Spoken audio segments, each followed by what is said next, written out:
2-minute drill. Highlight reel, let's review. What's the deal, okay? Watching footage going out of control. Buckle up, we got an hour to go, so let's go. That's straight heat.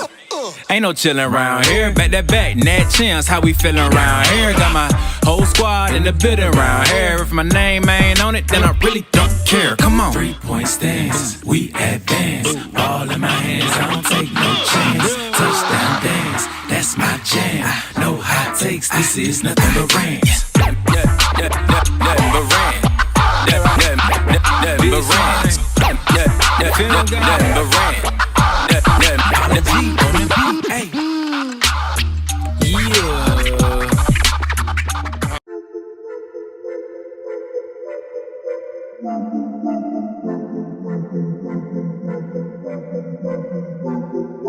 Welcome in, ladies and gentlemen, to MBR, or as we like to call it around here, Nothing But Rants, the show where I find topics that I'm oddly passionate about and I pontificate upon them. These are not hot takes, but rather takes that I'm hot about. What's up? You really like that?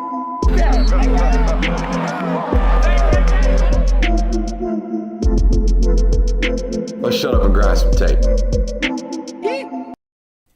What is up, ladies and gentlemen? Welcome into the Film Guy Network on a fabulous Thursday evening. We got another loaded show for you guys, or as we like to say this time of the week around here, last show, best show. We got a great one for you. I do have to stop the immediate intro and let you know that that is the only goal in basketball hoop that Jonathan Williams can ever dunk on.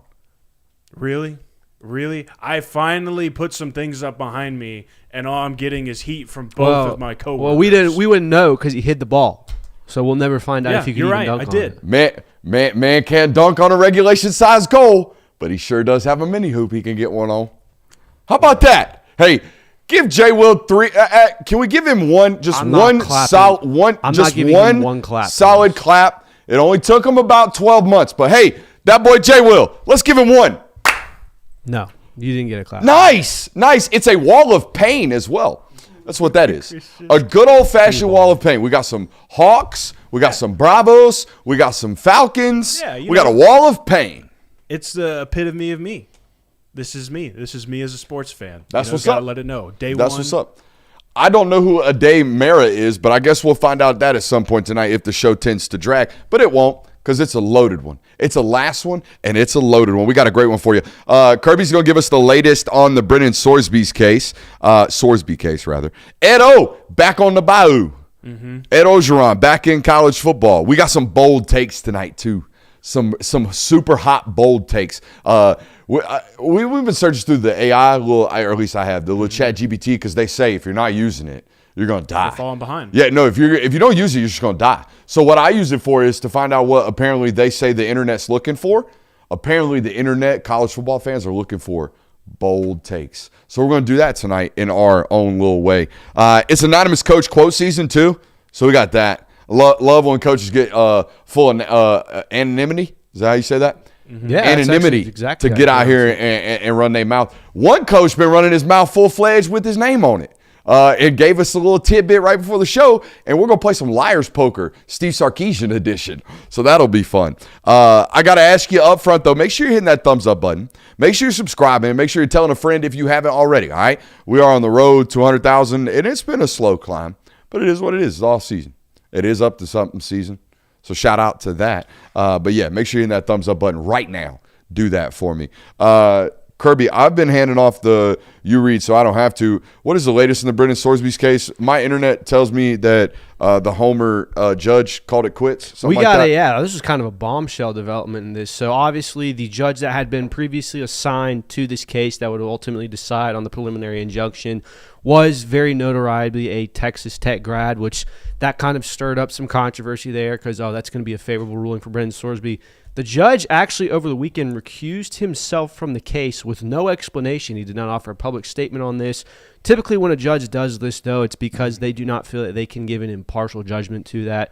Obviously, given the fact that he is a two-time Texas Tech graduate. So his replacement will be picked by the presiding judge in administrative judicial region that includes Lubbock, Texas, where Sorsby, of course, filed this lawsuit.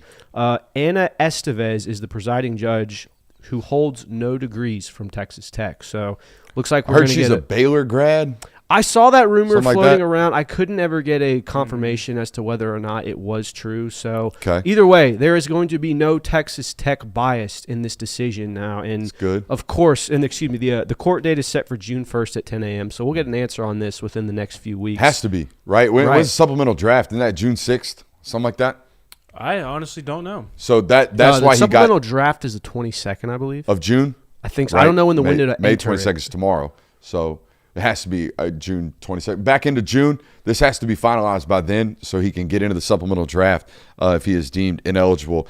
It seems like a pretty shut and closed case. Yeah. Not only do they have the smoking gun, he's admitted to holding it in his hand. Yeah. So, but hey, he just want to be close to the teammates. You know, I was gambling on my boys just because I couldn't play with the boys. Yeah, and Texas Tech fans obviously are And don't worry, not happy. Indiana was poop when I was gambling on them. So it wasn't like I was out here doing anything crazy. That is literally his defense. I'm somewhat paraphrasing, but I'm not taking too many liberties right there.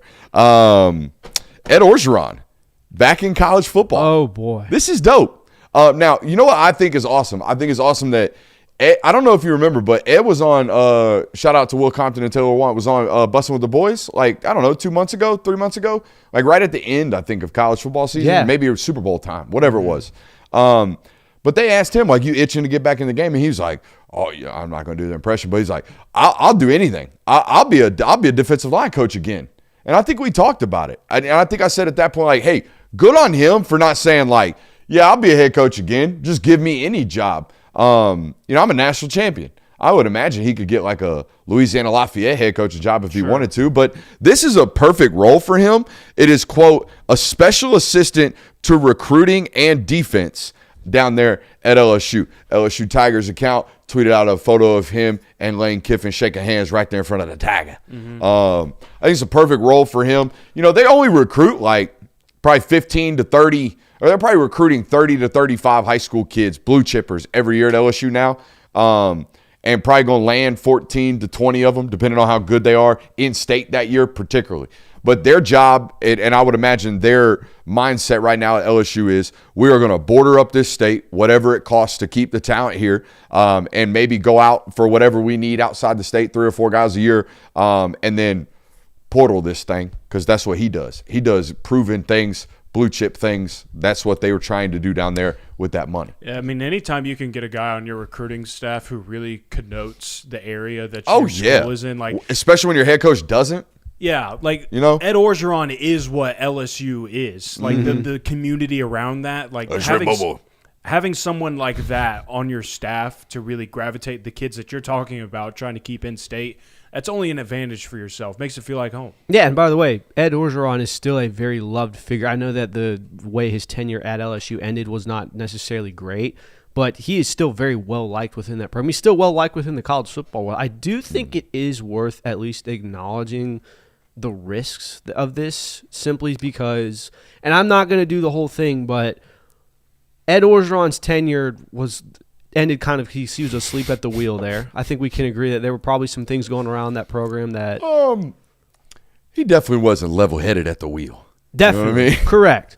And I don't think it's unfair to say Lane Kiffin is someone who has a history with not making the best choices when it comes to affecting their career. I do think it's worth at least acknowledging that this could have negative ramifications. On the surface, it's absolutely a great hire. Ed Orgeron is Louisiana. Ed Orgeron will recruit that well. Ed Orgeron is going to provide a kind of authentic vibe to this. However, there is a chance that this crashes and burns. There's also a chance that the local energy drink stock rockets through the roof in the local Baton Rouge area. Do y'all remember this story? I do now. Vaguely. I had to Does he? look it up Yeah. to confirm it. Ed O, during his prime time as a head football coach at LSU, said he would drink 8 to 10 Monsters a day. Oh, And then, if it was a bad day, 12 to 15. Dude, what? He was vibrating. Dude, that's almost 1,000 milligrams of caffeine. More. that explains why he always has this red hue to him. Well, now, I think that's the shirtless running through the quad with no sunscreen on. What is the bigger enemy of Ed Orgeron? A bottle of water or sunscreen? He does have a leathery complexion. Correct. He does. He looks like he puts the snake oil on. You know what I'm talking about? The I'm trying to bake stuff. Oh, yeah. Like we're literally going the antithesis of sunscreen. But yeah, Edo back in college football and back in a role that suits him perfectly, in my opinion. Again, they're going to recruit the state really, really hard. It's good that they maintained a lot of their state connections because they lost. The running back coach was a big LSU, like Baton Rouge guy, New Orleans guy, and he left to Ole Miss, correct? I think so, yes. Because they brought the Ole Miss running back over, the Coach Smith guy, over with him. So they lost some Louisiana ties. It's good that they're obviously adding some. That's a tough area to recruit in New Orleans and Baton Rouge, I would imagine, in South Louisiana, if you don't have some type of relationship with high school football coaches. Yeah. You can't be some man up off the street walking down there trying to get kids to go to your school unless you have some type of tie, I would imagine. Yeah, so good for that. I like that. Now, these Sark comments, these hit the timeline like fresh meat. Yeah, this right is before the show. The latest show. This is good. This is good stuff right here from Steve Sarkisian. He basically said that his toddler could beat Texas Tech's ass. Is that what he said? So he did an interview with On 3, which of course On 3 is going around and doing a lot of really good in-depth. Shout out Chris Lowe. I bet. I did not read the full article. Didn't have time. I put my money on it. Probably was Chris Lowe, but he did give a quote that caught some attention of people. Said, quote, "There's a team in our state that plays in another conference that has a schedule that I would argue if we played with our 2s and 3s, we could go undefeated. And they'll probably make the CFP this year, too." Now, I think we all can identify this is the Texas Tech Red Raiders. Correct. So here's what I want to do. I don't know. Could be TCU. Could be Baylor. Could be SMU. Could be. There's. But are they probably going to be in the college football playoff? No, they're not. No, they're probably not. That's really what's sitting at home. So here's what I want to do. I want to play a game of Liar's Poker, Steve Sarkisian edition, featuring the Texas Tech Red Raiders schedule. So he said his 2s and 3s could go undefeated with Texas Tech's Raiders. I raise him the Division II Valdosta State Red Blazers would go undefeated with Texas Tech's Red Raiders schedule. I'm going to say the South Carolina Gamecocks could go undefeated with their schedule. I don't think you know how the game works. No, I know how the game works. Damn, that was a shot at both the Red Raiders schedule and the South Carolina Gamecocks. Correct. Which I also, in defense of the Red Raiders, not to go against the grain here, Texas was in the Big 12. They had that schedule for a long time and never went undefeated. Now, granted, the talent on Texas then and now is very different, but just putting that out there, that's a fact. What do you got for me, Jay Will? I got Valdosta State undefeated. I could go undefeated with Texas Tech's schedule with 22 Jake Olsons on the roster. Ooh. Damn. That's undefeated. Yeah. For those of you who don't know deep cut college football jokes, Jake Olson was a blind short snapper for the USC Trojans. Yes, he was. That's a name. 22 of them. 22 of them, including quarterback. Don't even need one of those. All 22 Jake Olsons. Well, I think you just won the game. Yeah. I don't know. He was a college athlete. I mean, I was gonna trickle down to Valdosta High School is where I was going next, but you just went literally the school of the blind. I could do it with 21 Jake Olsons. Down to man. That's the only way you're going to win. Just keep dwindling. All jokes aside, pretty crappy schedule.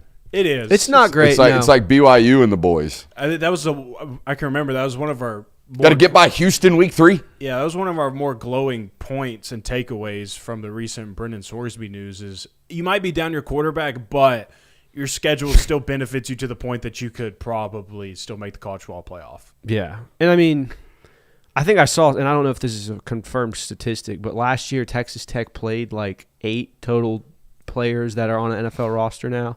Yeah. Like it's obviously not a similar schedule to what you're seeing in other conferences. Wasn't there some crazy stat where they played 8 NFL draft picks and Oklahoma played 5 teams with at least 8?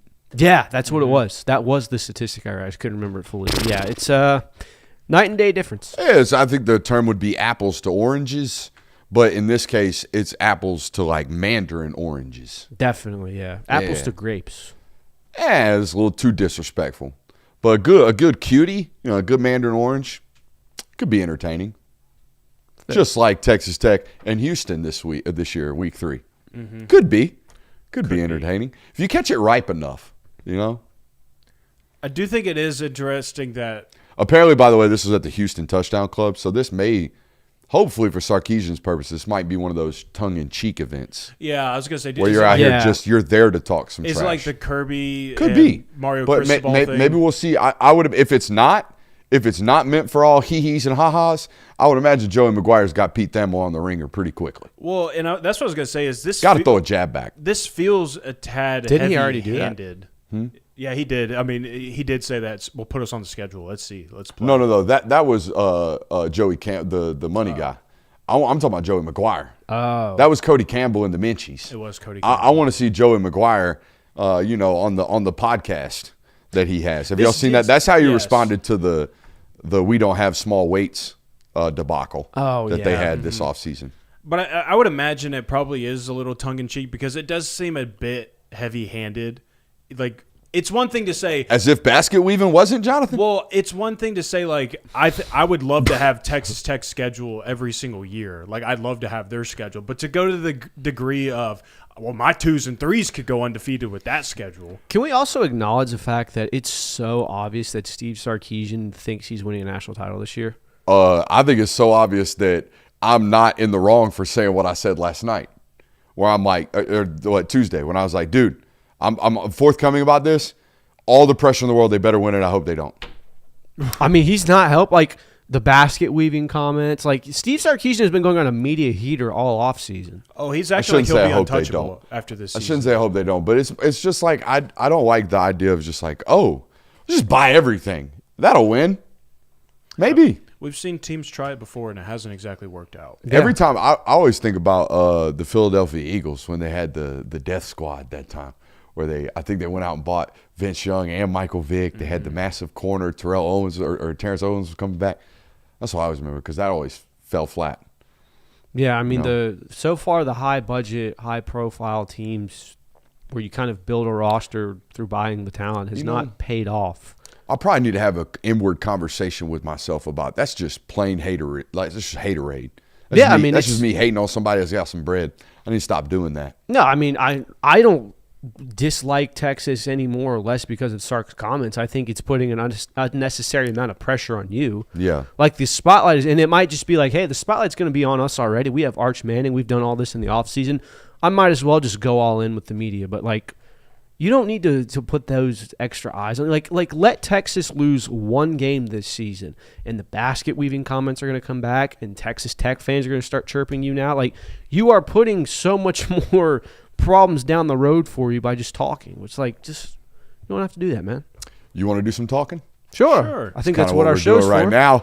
All right, now we're not a hot takey bunch. I don't think we are. Now, I might yell and scream at this microphone every once in a while when I get a little angry, but that happens, especially when I get in here solo on a Sunday. But we're about to make some hot takes, or at least some bold predictions, I would call these. Either or. Well, I don't know how you guys' notes look, but mine are pretty bold. I think the first one's probably a hot take. You ready? You want off rip the hottest one I got? Yeah, start with the fire. All right, so I'm not going to give you USC's entire schedule. But let's have a debate about 4 games that I think are very losable for them. Okay, Oregon, Washington, Ohio State, and at Indiana. Mm-hmm. Okay, if you want to push back on losing to Washington, go right ahead. Sure. Push back. But I think this is you have to make the playoffs type of year for him, or at least it feels like that. Definitely. Out there, you definitely can't go 8-3, or 8-4. Nope. You maybe not even be able to go 9-3 this year out there. Here's my hot take. And by the way, that's giving them at Penn State and at Wisconsin, just like not batting an eye, allowing them to have it. So here's my hot take. I think they've got 4 losses going into their final game of the season at UCLA. And Bob Chesney puts a damn nail in the coffin of Lincoln Riley, 7-5 fired. Ooh, 7-5. Okay. Yeesh. I don't know if 9-3 gets him fired. Oh, well, 8-3 going into UCLA, getting thumped by UCLA gets you fired. You think 8-4 that happens? Oh, yeah. Okay. Oh, yeah. I could see that. The point of the take is whether it be 7-5, whether it be ending 8-4, you're going to lose to Bob Chesney and UCLA at UCLA this year to end the season and end Lincoln Riley's regime. It would be super unfortunate timing for that program. That's the hottest one I've got. I don't know. Number 2 is kind of bold.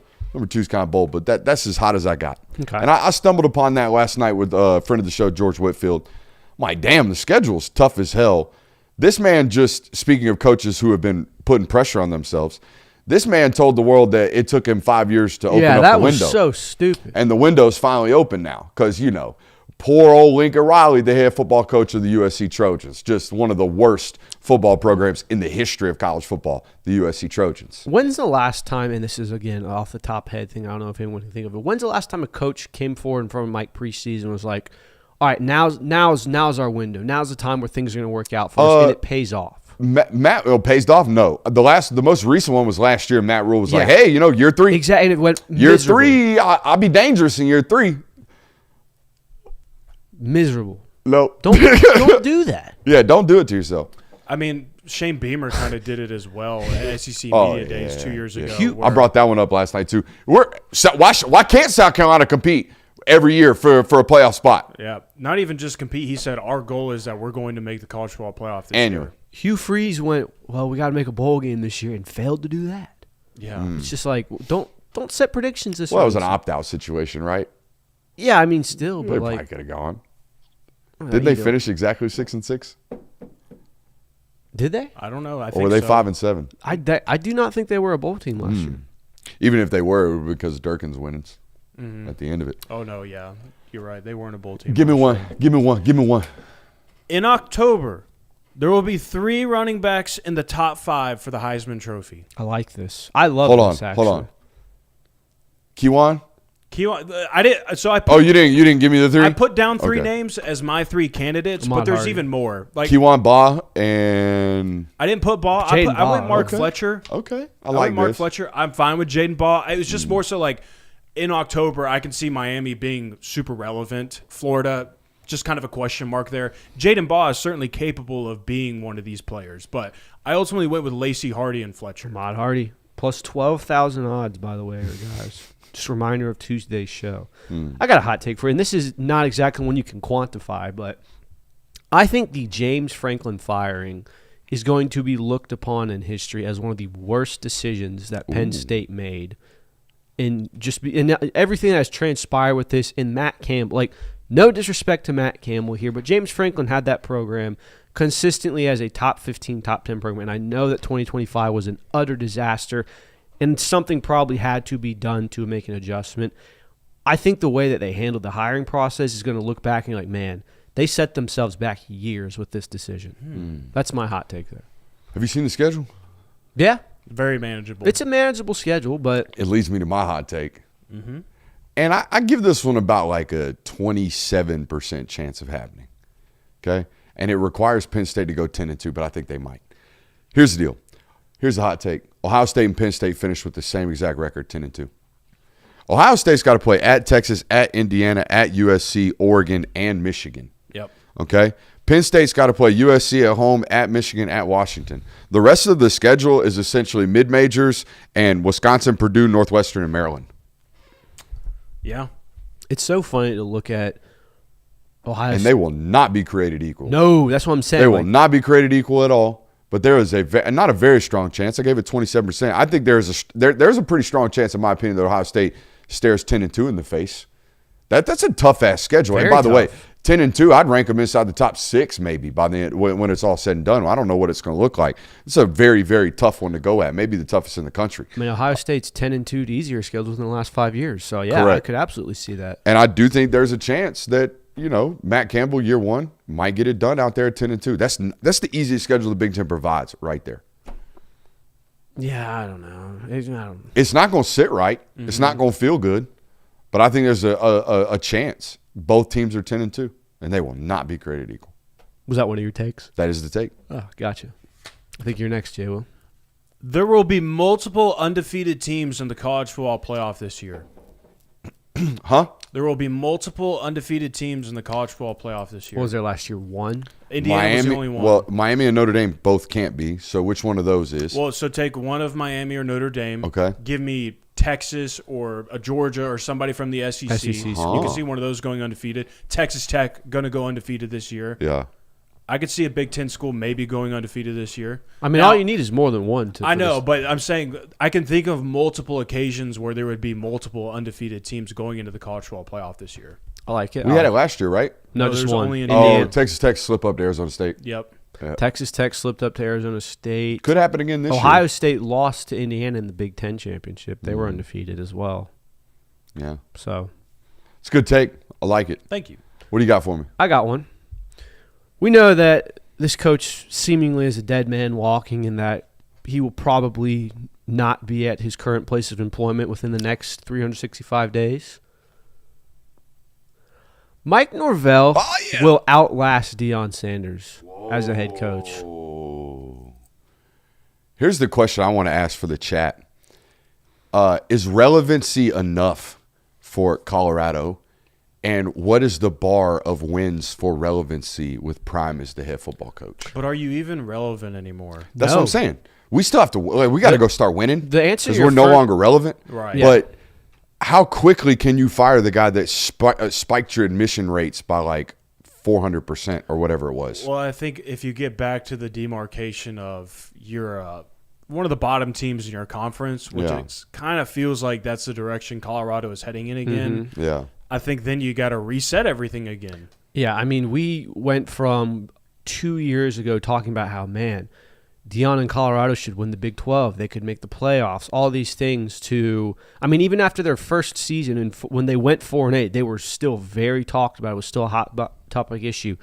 No one is talking about Deion Sanders in Colorado, and we've even had viral moments from online. It's not getting any traction. There is no momentum right now in Colorado for Deion Sanders. Whereas I think Mike Norvell. Google's AI says otherwise. They're like the 5th highest rated search. Yeah, but that's football also team. like it's. Might be lingering. Yeah, you wonder how much of a margin that pulls from and how it. Like I don't know if I fully rely on AI. I don't either. Yet. I don't either. I think they're wrong. That's why I brought that up. Yeah, there's no way. definitely. At least they don't feel like they have that kind of motion anymore right now. So I don't know. I think Norvell's cooked this year. I think they're just Ticking punting. time bomb. I mean, they're I can't express it enough because it's so embarrassing. It seems they are punting on football this year. Feels like it. Yeah. The recruiting is, I mean, it's laughable at this point. They're The just punting. recruiting is It's become laughable even for their people. Yeah.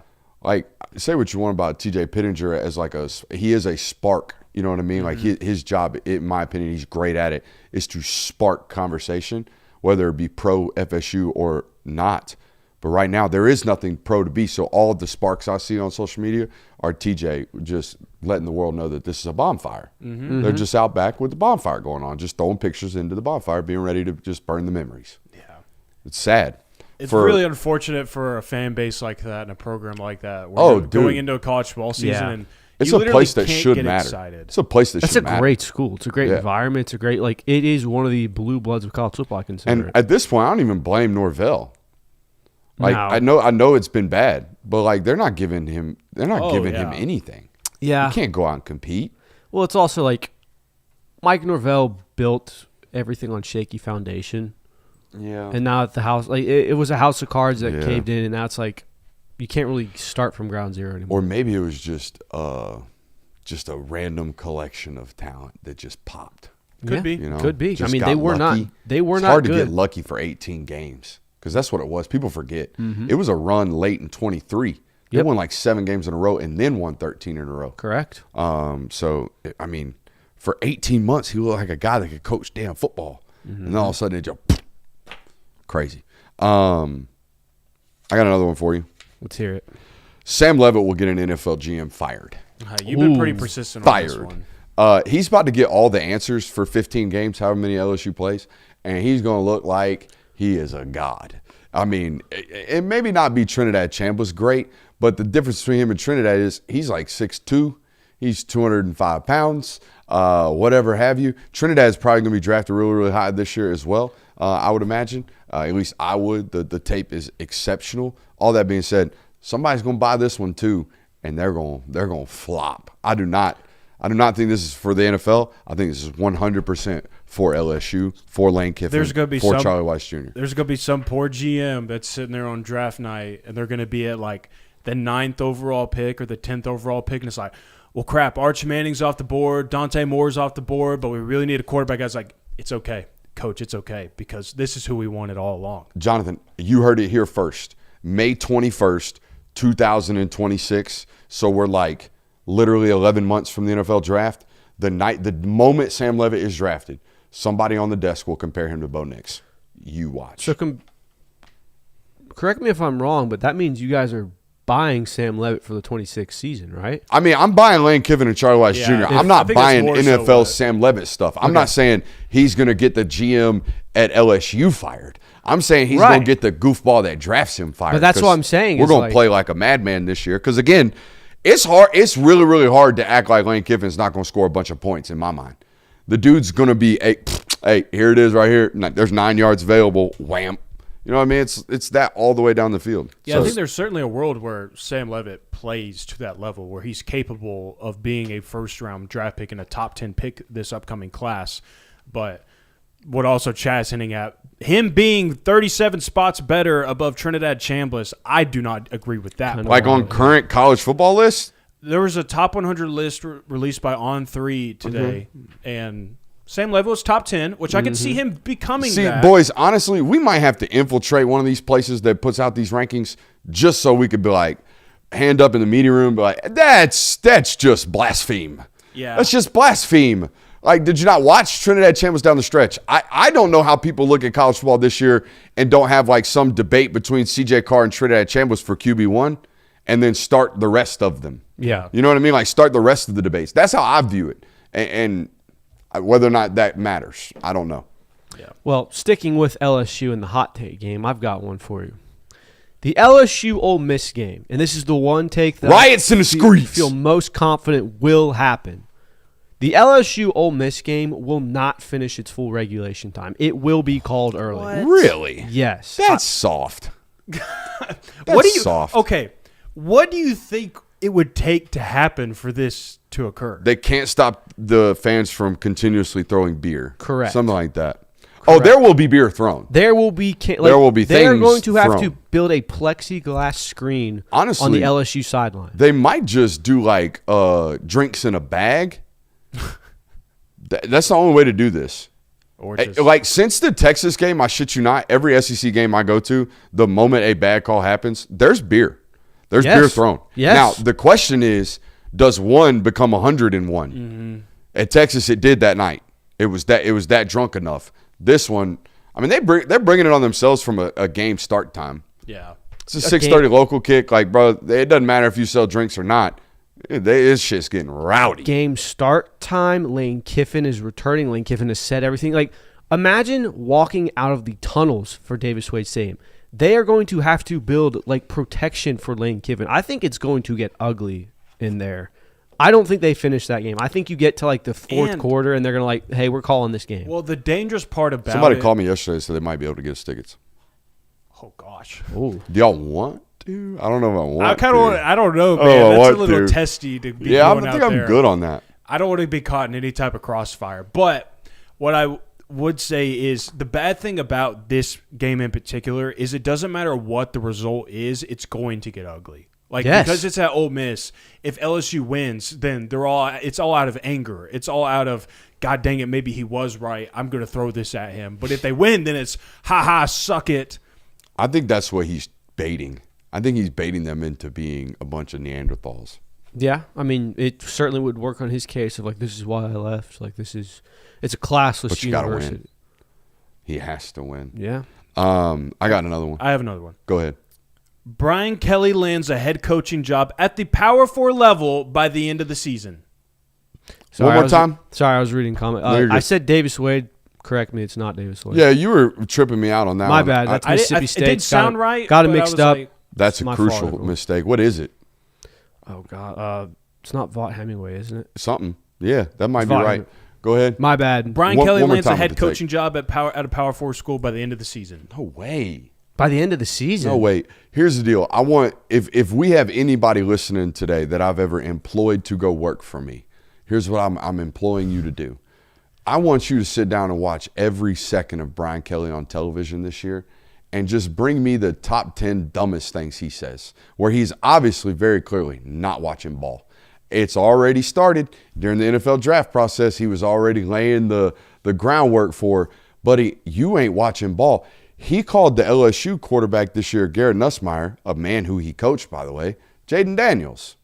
Straight up called him Jaden. Said Jaden had a tough year this year, not staying healthy. Talking about Garrett. They're just one of those things. Now, that's football brain. I know that's rich coming from yours truly. But he also had some other things laying the groundwork for. You're about to get exposed because you can't do these jobs. You cannot do these jobs unless you are actually watching a lot of it, especially if you're going to be on CBS's panel where they're like, hey, so what you think about that San Jose State UCLA matchup, coach? But Brooks, he's using AI. He's going to be more prepared than anybody for these right. interviews. For the interviews, yes, but for television, no. We are going to be in trouble. Hey, Claude, what questions are they going to ask me in the meetings? I could see him getting a Division I job. Power 4 might be a stretch. I don't think he'd take anything less than I think he could get like a Dan Mullen UNLV type position. I don't think he'd take it. I don't know if he goes that route. I mean, he did get a very. Cincy going to open? Silverfield up there struggling? That's what I'm saying. Something like that could happen. He did get return. Those people will not let him back. That was terrible, his exit, wasn't it? Wasn't he like one of these, didn't even mention it till you just dipped out right before the bowl game, didn't even talk to his players? Has he ever had a glamorous exit? No, he's never left anybody well, you know? Very Lane Kiffin in that fashion, except it's more like F that guy instead of burn the couches. Mm-hmm. You know what I mean? More like we're glad he's gone. Yeah. Thank God. More, thank God he's gone. Yeah. Than a burn the couches. No, I mean, I could see it. He also did get a very handsome buyout. Like, just saying, tens of millions of dollars is gonna. I gotta have a really big itch for football if I need to get back on the field for that. So, chat saying why the AI bit tonight. A little fresh on our minds considering we're all three writers. We all grew up writing. And Google announced today that they will be prompting all users to an AI interface instead of giving them a group of links. And, basically just wiped our business out. So that side of it, at least. I mean, we're not hurt. You know, we're blessed to be doing this. That's for damn sure. Amen. But, yeah, it's fresh on my mind. I'm sorry. I'm just stressed about it. Been stressed about it for like 18 months. But, yeah, they just announced today essentially like writing is dead is what I just told you, unfortunately. Or page use, at least. The writing part is just going to be the AI. It's nuanced. Who cares? Yeah, they don't care. Right. Yeah. You'll be getting bullet point information from a robot. What's your final one? Cooper Barkley. I'm trying to do a bit where I sound really, really sad when I say this because that was a really, really sad interlude right there. Cooper Barkley and Malachi Toney combined for 2,800 total yards. Golly. Is that including special teams? Oh, man, see, I was not gonna say it, and then when it actually happens, because of 450 yards of all-purpose yards, yeah, you're right, you got me. But honestly, Cooper Barkley had like 1,100 last year receiving. Malachi had 1,200 as a true freshman. It's not out of this world. It's not out of this world. I just also Darian is very much so. I'm gonna give my guy a chance. Sure. That's why Cooper was so. I think he led the ACC in receptions last year. Had to have. I wouldn't say had to have. Well, he only had 1,100 yards only. Well, Malachi had more. I bet Malachi probably had more receptions. Maybe because postseason too. I think he led regular season in total receptions. Regular season, I could see that. But so I would probably either way, it's going to be a two-man band down there in Miami. Yeah, I think that's the expectation. I mean, I don't think they're going to – I had somebody from Miami call me – or not a coach. Somebody call me and be like, hey, what you know about zero tight end personnel packages? Because they just got like – even the tight end that they have, the guy that got lit up in the Ole Miss game and then left, number 9, the short, stocky guy, like 6'2.5". Yeah, I mean, the guy that was there for 9 years, I think, finally ran out of eligibility. Yeah, and then they had a guy transfer out to Indiana. A tight end transfer out. So can't beat him, join him. See, you got to give me the ball back. Whoa. Man. You guys been hanging out a lot lately? What's going on? Quite a bit, yeah. Quite a bit. Where? Here. Oh. I was making sure I wasn't missing anything. No, it wasn't like a group We're retreat here, that the boss didn't get invited to. We're here quite a bit. We're both here quite a bit. So this has turned into a complaint about work? No, You work too much? That was not a complaint. I'm not I'm just saying complaining we've at been all. here quite a bit. Okay. I'm not complaining at I'm all. just checking it out. Certainly was not. The only thing I'm complaining about is that you've hid the ball from me. We ranked top 10. I haven't given my final. hot Okay, take. go ahead. Go ahead. I'll give it real quick. My Go ahead, bad. J-Will. My bad. And the whole stage will applaud me after giving this one. Word up. G5 auto bids are done away with after this season. I like that take, actually. You know what? Good job, Jay. Thank I you. agree with you. Couldn't have said it better myself. All right. Can I ask now, since chat's got onto it, what is a day Mara? Who is? Nobody. Who is? You guys don't know who Ade Mara is? No. Ade Mara was the center for the Michigan Wolverines this past season. He's like 7'3". His wingspan is out of this world. Oh. The Hawks have the 8th pick. That's the move. Ade Mara. Sick. When you going to the beach? A day tomorrow. Man, you were just so excited to give that one. I was, we had to get a shot in. Might as well. All right, here we go. Yep, my bad. This is one I feel strongly about, and I came to this recognition today, and we'll allude to that later in the local hour. But by a far and wide margin, the best uniforms in the college football realm belong to the North Carolina Tar Heels. I'll debate that. The colors are perfect. The design is perfect. It's simple yet complex. You can't change my mind. Until Western Kentucky did all the crazy nonsense with, and I do like the Hilltopper mascot. He's funny looking. But until they slapped him on the chrome helmet, I thought they had the best unis. They have very good uniforms. The black Western Kentucky with the chrome helmet with the WKU flag on it, that is a Very cold good ass uni. uniforms. That thing's top 3, easy. Very good uniforms. North No, Carolina. I don't have a blatant like this is one opinion like that. I have like a type 5 that I think are sick. I mean, I do think North Carolina has some of the cleanest uniforms in the Yes. sport. I'd But have to here's do what some I more thinking here's to what I give won't be them the doing. title. I won't be rocking Tar Heel blue on the daily. Yeah, you're right. Too much. No, yeah. Too much. That comes from a person that had to rock Columbia blue at my high school. It's like a very rich dessert where every time you have it, like, this is incredible. But if you had to eat it all day, every day, you'd So be like a sherbet, sure, or yeah, like a sorbet. yeah, Yeah. like, this is the best, but I can't have it all the time. But every time you see it, you're like, my God, that is perfect. I'm trying to think of worst now. The worst uniforms? Yeah, it's just like a list of worst, but I don't want to piss anybody off. Yeah. I have a list, but I won't Yeah. do it. Other best, I don't like. I always loved the Blackout Seminoles. Florida State has great uniforms. Florida State, I Blackout would put in Florida top State 5. one's sick. I didn't love their white helmets this year. I did Yeah. not Didn't like hate that. Didn't hate them is a good way to put it. Anything yellow and purple, miss me on. I just don't think they go. LSU makes it work, though. To an extent, because it's LSU. Correct. But like when high schools do it, it does not. Yeah, no. When high Does schools not do it, look it's like, good. You can't go heavy on the yellow, in my opinion. But I would argue Yeah. that high schools do it because LSU did it so well. Facts. It's got to be yellow as an accent. I mean, I was a blue and gold guy. I don't know why I pointed at that. I was a blue and gold guy in high school. Notre Dame blue and gold. I think it looks good, classic. Yeah. Yeah. But we didn't have the shiny chrome domes, golden domes like they got. Them things are sparkling. All right, I'm good on that. We ranked top 10 complete teams yesterday. Did y'all get any feedback? I got a couple. I didn't get Alabama any. fans were not happy. I know Yeah, that and much. look, that's the first one I wrote down. It's like it seemed all positive except for Alabama fans. They wanted some love there.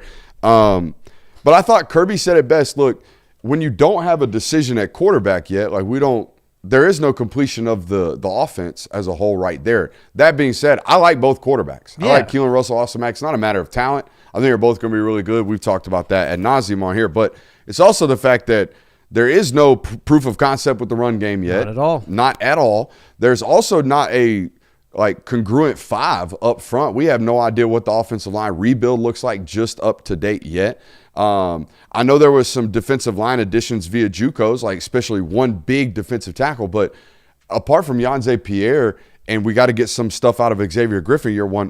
Where's the guaranteed pass rush on this roster? I think there's some questions there, but apart from that, defensively they're great, and that's where I think their stronghold is defensively. Yeah. But we have way too many revolving questions about the offense right now to label them a top 10 complete team. Take it in this perspective of, I think that you could kind of make that same case to a degree about a team like Oklahoma, where the defense is solid. We have high expectations for the defense. We don't have answers in the run game. We don't have answers for Oklahoma at wide receiver. We certainly don't have answers at offensive line. But what do they do have? They have John Mateer. They Yeah. have a known at the quarterback position, and not just a known. They have one of the sport's best quarterbacks and best playmakers at quarterback. So that kind of tilts the scales in their favor. Yeah, and also like to Alabama fans, how can you watch what Kalen DeBoer offenses have done in the running game, the traditional running game, the last 2 years, and convince me that it's a complete roster? It's a great roster. They're going to compete. They should make a playoff this year. Like, they'll be good, but to say that they're one of the most complete, I disagree with that. Not a big Daniel Hill guy. I could end up being, I don't know. I do think Daniel Hill's not a stock I would invest heavily in, but I'd buy some futures because he's a guy that's like really new to like traditional running back. We found this out last year when we turned his high school tape on. I'm like, shit, this guy's playing quarterback in the middle of Mississippi at 240 pounds. What is this? A guy that's going to have to learn how to take handoffs, let alone where my landmarks are and where my cutback lanes are and how to feel the flow of an inside zone scheme. All he did in high school was catch the ball and go forward because nobody could tackle the guy. So it's a very, newer thing. He's still a young player last year. We'll see. I don't think they're a bad football team. In fact, I am more like when I see preseason or way too early top 25s, like love the homie J.D. Piquel. I think he had them behind Michigan in like a post-spring top 25. I'm not there. Right. I'm in the 12 to 13 range on paper right now. And who knows? Keelan Russell might be a dude, and that changes every bit of dynamic there. I agreed with Notre Dame fans lamenting the fact that they were too low. Those fans, had they listened to the entire episode, would have noticed that I said the same exact thing in the middle of ranking my own rankings. Well, and I think whoa, this is too low at 6. Well, and other than the fact, like outside of Texas, who we put at number 1, there's so much variation that you could go with. Like for that top 5, like for the top 6 that we had up there, you could almost put those teams in any order, and I would have been okay with it. I wouldn't have necessarily pushed back all that much. We did feel, as the chat did, that there was kind of a line of demarcation after like 7 or 8. Yeah, I mean, like even top 6. Well, like even tight. like after like we 7. very quickly agreed on the 3. We're like, okay, these 3 we agree on. Then you started splitting 4 up to Indiana. Yeah, 5 Indiana up was to Notre Dame.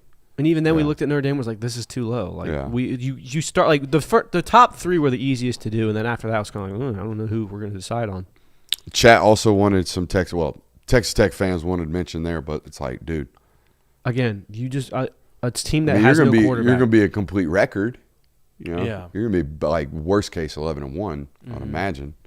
I can't put a team that does not have a starting quarterback named in May and say, or at least known, and say, yeah, this is one of the most complete teams. Like, what if? And I keep forgetting his name, coming off the ACL injury. What if he's not good? What if Will Hammond? Yeah, like what if he's very bad this year? Well, he had that one shining start against Utah. He had a good. Yeah, I mean, like you would He threw for like 285. Miami fans felt like we didn't talk about them enough, so I'm going to talk about them. Oh, okay. I love their quarterback. I love their running back. I love both wide receivers. I love the fact that Miraball's down there, so I'm always going to love the offensive line. I love the defensive line. I love the cornerbacks. There you go. I love Miami. I love the Miami Hurricanes this year. I will pick them walking away in the ACC. Yeah, I mean, there's certainly no reason to be out on Miami from just looking at the roster as a perspective of that. Like, just had to give some Hurricane love because they back in the limelight to be talked about. They need to be talked about. Haven't seen Albert in chat yet, but I'm sure he'll show back. He's lingering. Yeah, I mean, a lot of shit to do down there in Miami. He was there. He was in chat on Tuesday. Oh, yeah, he's been around. My boy Albert. That was my general feedback from everybody. It is funny how I just noticed, like, we have, like, the first fan to routinely watch the show just becomes the resident fan of that fan base. Facts. Like, Smooth is the like Alabama. The OG fan of that base. Correct. Here on this channel. Smooth. What an honor to behold. Yeah. Man, I'd race to be that if I were Auburn. Do we have an Auburn OG? I'm sure there's someone in we don't have a Florida OG, do we? Florida's one of those fan We got to bases start. start a board, a separate board for OGs. The ambassadors. Ambassadors. It's like call them that. Smooth is the Bama ambassador.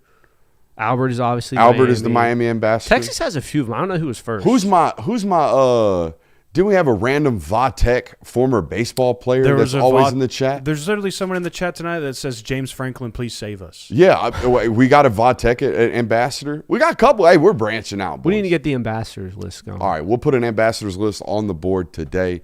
Maybe get. Now, I am not the Auburn fan. Ooh, Don't even put that in chat. Kirby Good is. nomination. I like that. Good No, nomination. Really? I Fugger is our Texas ambassador. Oh, yeah. Ah, yeah, that's Yeah, right. Splendid Daddy. Splendid dad. Fugger. Daddy. That boy Fugger. Hey, anonymous quote season. Let's read some of these. These are probably juicy. I don't want to. Athlon didn't write it under a person's name, right? I don't believe so. But I know who went out and rounded up these quotes. I almost want to So- give him credit for his work. We'll play a game first because I have 3 quotes where you're going to have to Okay. guess which team it is. Okay. So I quote like number this. 1. I like this. They were really good on defense last year. They were the best defense we saw. You add some offense with it, and they can be pretty good. I sense that there's going to be a mentality. Ding!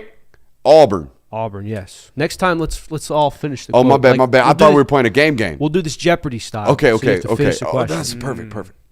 You add some offense to it, I think they can be pretty good. I sense that there's going to be a mentality to be who they are and not conform to past things and how things have been run there. What is Auburn? Yes, it is the Auburn Tigers. So, yeah, I mean, opposing coaches seem fairly optimistic about what Alex Golesh is bringing to that offense. So, I thought Durkin was the best offseason retention hire that yeah. there was. oh, God, yeah. Maybe in all of college football? Yeah. I mean, He's up there. you can't find me anything where a brand new head coach who runs the wide choice comes in and the defensive coordinator is like, bet, I'll stay. I got you. Yeah, off the top of my head. No, I you're got right. overlooked for the head coach's job, by the way, too. But bet, I got you. All right, here's the next one. I don't know that they're going to be better. I haven't felt very good about them the last couple of years, other than that elite edge rusher they have. But they've already got a couple of tackles hurt, which could factor into it. My guess is they'll be decent, middle of the pack. I got it. You got it? I think I have it. Who is the South Carolina Gamecocks? Correct. You guys are 2 for 2 so far. Dylan Stewart, Jacarius Peaks, Josiah Thompson. Edge rusher made me think maybe Texas, but then when it went to offensive line injuries, I was like, South Carolina. I mean, they were just offensive line abhorrent last year Right. Yeah, it was at bad. Texas. All right, the final one you have to guess. They made some bold moves, obviously. There's a ton of money in that program, so you got to feel like they've made moves that they felt they had to make their program better. What's that going to look like after a loss or two? I don't know. Who is the LSU Tigers? Jonathan, your guess? Oh, no. This to me Damn seems it. like Damn Texas. it. I missed it. I know Jay who it Will is. got it. Yeah. It's Texas. Texas. Seems like Texas. Texas. There was also another quote on Texas that said, I thought Arch Manning got better as the season went on. Is he what he was unfairly hyped to be? Probably. By the way, wording on coaches is these are not. They're sending text messages. These are not scholars. This is chopped and screwed right here. Scholars. Is he what he was unfairly hyped to be? Probably not, but I think he's a solid quarterback in this league. You know what's a terrible trend in the coaching world that I've ran into a bunch lately? What's that? Sending me 5-minute voice memos. Instead of texting me conversations, they'll just send me a 5-minute voice memo where they're having and I do kind of appreciate, especially like when we're having a schematics discussion. I had a defensive coordinator the other day send me like a 5-minute voice memo having a chat about 3 high safeties. That's probably better over voice memo. correct. You know? Correct. Now that I said it out loud. Now, But I was playing with golf today with a college person, and they were getting it with like a full coach is obviously walking out of the building, and instead of sitting there texting him, telling him what he wants, it's like a 90-second, here's what I need you to do with 7 different bullet points. Coach, I need you to text me that. that's probably better in writing. Yeah. Like if I'm getting a story time over text, I appreciate a voice memo Yeah. because you get the raw emotion of that I person. had another coach voice memo me during spring practice with thoughts on their spring practice, but he had obviously been screaming his ass off that day, so he had no more voice. It was just Oh, yeah, it's tough. the whole time. Voice memos, a big thing. There were some other interesting quotes given about some other notable teams, so I've got those down if you also want, but they discussed the team. Yeah, no, I want to observe some of this analysis from these coaches as well. By the way, speaking of analysis for coaches, did you hear Sarkeesian's comments about Arch today? Number one thing he needs to improve, he said, mechanics. Checks out. I think We had a film study on Arch Manning. You should watch it. Go ahead. Agreed. All right, this one's about Alabama. With whoever was going to follow Nick Saban, there was going to be a measuring stick on the toughness or the softness of that program. The run game statistics do not vouch for toughness. They have to fix that. Losing Ty Simpson doesn't help that. The top 2 running backs are gone. 3 of the top offensive linemen are gone. And Jeremy Bernard was special. Losing all of them doesn't allow people to play you honest so that you can run the ball. People are going to be able to play 2 high safeties, create multiple looks, and create issues for them. And then the quote goes on, double-digit losses were never a thing under Saban. Now they're a thing. That creates concern. Talking points and narrative, which is going to be tough because the players see it. Yeah, there is an interesting stat about like the really, really, really, really good coaches never getting blown out. Yeah. I'm trying to think of makes you question not just DeBoer, it's a Lanning thing too. Yeah. Yeah.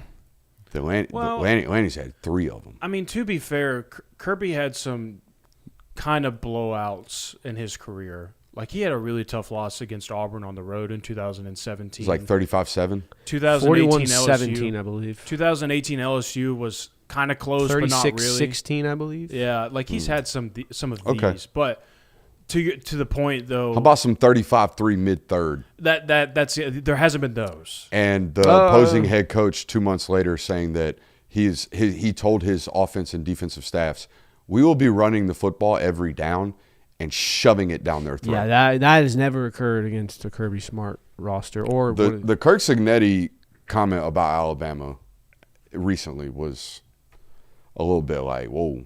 The -3 rushing results against Georgia was crazy too. The chickens are coming home to roost. Bobby Boucher. I did see they should get some credit. DeBoer should. I mean, they did some stuff. Chris Morrow had a great rundown of the things that they did. I think they went on the road 4 times last year and beat top 15 opponents, which has never been done in the history of the SEC or something like that. It was a staggering, like, holy hell. Now, they put themselves in that hole where they had to win out due to some poo-poo losses. But they did do the winning out part. That's kind of the important thing. Here's an interesting one on Ole Miss. In those 3 games that he coached last year, Pete Golding was Pete Golding. He was himself. He naturally transitioned into this role while staying the same dude.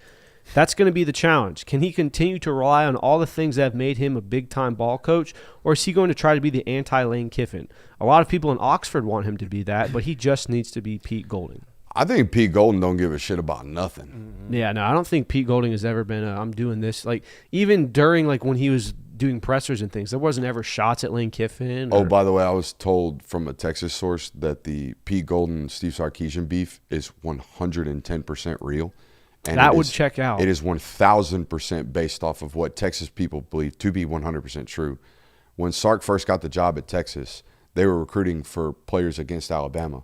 Oh, and dude. I brought this up. We both brought this up. Pete Golding literally apparently told somebody, why would you go play for an alcoholic? Now, this is, again, allegedly.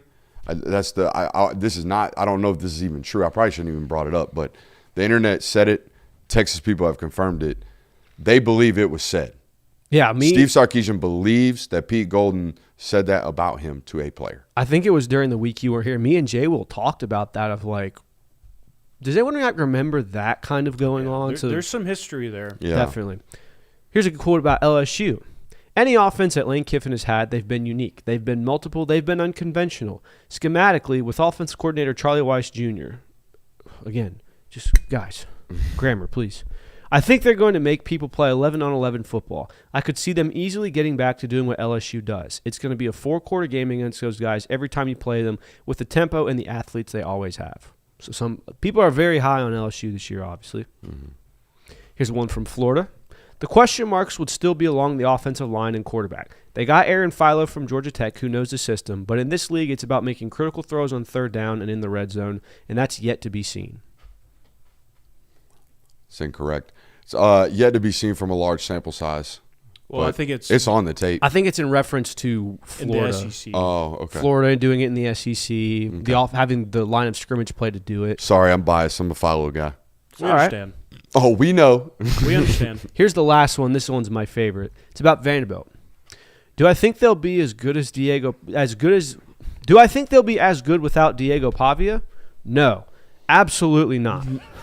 Do I think they'll be competitive and in there somewhat in the middle? Yes. So, it seems like the overall consensus, and especially for us, is that they will not be very good this year without Poppy. And they kind of rode his macho and his underdog mentality to a very fantastic season last year. I mean, 10-2 at Vanderbilt might as well be 16-0 in the national champions. Well, and like no matter how good, if Jared Curtis is a starter this year, no matter how good he is as a true freshman, with how the rest of the roster looks and the amount of losses that they experienced this offseason, I don't see it being enough for them to remain as one of these teams that could go 10-2 in the SEC or be a borderline playoff team or be a playoff team. I just think there's going to be a pretty significant step back. It won't be a step back as far as to what they were prior to Diego Pavia, but I think it'll be kind of somewhere in the middle. Clark Lee going demon mode. What does that look like? I don't know. It was 10-2 and snubbed out of a playoff last year. What is the record this year that Vanderbilt has to have for you to be like, all right, Clark Lee is a dude. If they're stand. 8-4. Yeah. If they're 8-4, I'm like, okay, so this is going to be like an annual thing. Mm-hmm. I think 7-5 is enough to make me go, all right, that like he's here. He is the guy for Vanderbilt. I mean, I think he's the guy for Vanderbilt, period. Yeah, no, that's not in question. Yeah, no. Whether or not he's going to be a guy at Vanderbilt. That's okay. That's a better way to phrase it. That is like 8-4 at Vanderbilt this year with how young their roster is like, okay, so that dude might be 11-1 in 2 years. Mm-hmm. You know what I mean? Like that could be a never in my lifetime would I have thought. What could Nate Bargatze money do for you? Oh yeah, put you in a Fubo movie. Apparently, is it going to be on Fubo? I don't know. It's a legitimate movie. Yeah.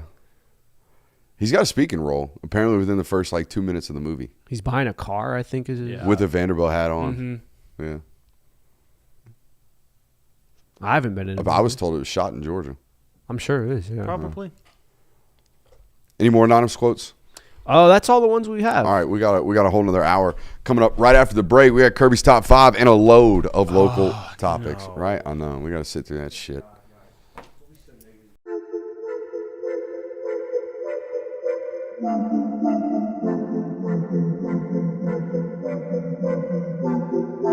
Welcome into Talk the Dog, the show where we find a bone to pick and a take to give. These are not hot takes. These is dog takes. Can I talk that dog? What's up? You really like that?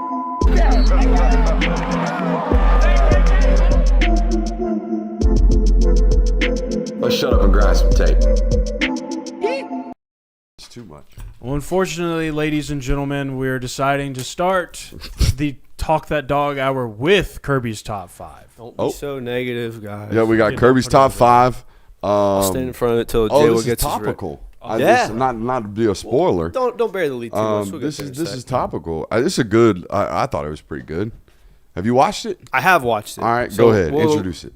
All right, so as we know, there's a lot of popular movies out in the showtimes this right now, and recently I saw the Michael Jackson movie. Did not like it. I feel like when you have a artist, What was your complaint? when you have an artist as nuanced and as layered and complex as Michael Jackson and has a career that spans over 5, basically 6 decades, you cannot fully capture what made his career so great in a 2-hour movie, even if you have 2 parts with it.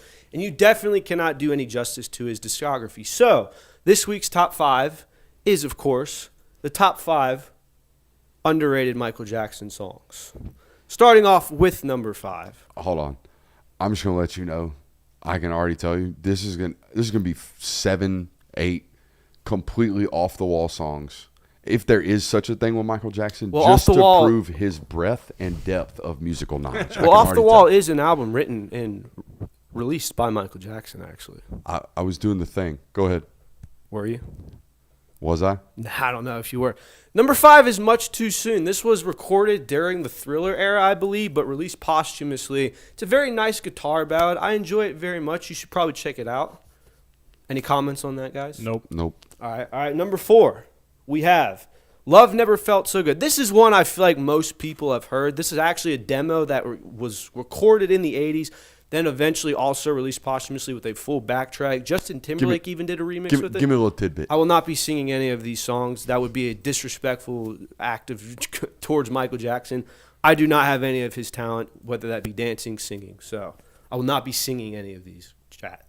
Number 3, we have, and this is where we start getting into the upper echelon, in my opinion. Some of my favorite Michael Jackson songs. Speechless from his 2001 album Invincible. Yes, that is a noise Michael Jackson makes. This one is akin to Whitney Houston's I Will Always Love You, where it starts out in an acapella, and then just the beat builds into a very nice R&B song. I love this song. Highly recommend listening to it. Number 2, we have Stranger in Moscow. I don't know if anyone's heard this one. It's kind of one of the more underground songs of his. I love it. It's a very good song written for kind of the isolation that he was feeling, which is something that was not really captured in the movie at all. I disagree. Other than from a social standpoint of having so many people around him. Michael Jackson could not go shopping in the supermarket. Michael Jackson could not do certain things. I don't feel like they captured that essence of it. There's a scene in the movie where he literally tells his mom, like, I have no friends because nobody can possibly relate to me. And they literally He's like show 8. people camping outside of his house. Again, I did not love the movie. I respect it. I love Michael Jackson. I don't feel like the movie did him justice. So Fair, I guess. Don't you think, though, with like biopics, especially for like a Michael Jackson one, you're more so going into that for the pleasure of the music and the choreography, and Sure. knowing for the fact that this is a person whose family and entire like massive lawyer machine does not like they have privy over everything that ever comes out about Sure, this guy. and- In fact, they might tag this. You know what I mean? Like I mean, if they tag names, like this is about as generic as you can get here. Like, I don't know if you do. Anyways, they might get us for the he. I don't love musical biopics in movies, so maybe I have a bias against it. Before we get to number 1, we always do honorable mentions. Honorable mention number 1 is Ben. This actually was in the movie, featured in the movie. I was impressed that they included this song. I did not think they would. It was actually one of his earlier songs from his solo album. Number 2, honorable mention. She's Out of My Life. This is off the wall. I feel like most people have heard this one. Shout out Eddie Murphy for singing this as well. If you've ever seen the Delirious special. Very, very funny special as well. She's Out of My Life. And number 1, my absolute favorite Michael Jackson song, and one of the more underrated ones probably no one's ever heard of.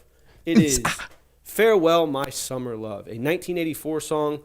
Probably recorded a little bit earlier than that. He's young in this one, but one of my favorite Michael Jackson songs all time, not even because it's underrated. So that is the top 5 underrated Michael Jackson songs. All right. I try to go quickly through this. So next time, just do top 5 Michael Jackson songs, and just do that.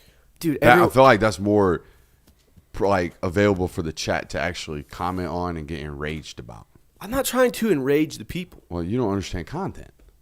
The whole point of list is to either have everybody go, guy knows ball, or I want to set this guy on fire. That might be the whole point for you. Okay. My whole point is to show people some excellent Michael Jackson songs that they may or may not have heard. I'm not trying to elicit emotion here. I'm trying to educate the people. Simply display ball knowledge, if you will.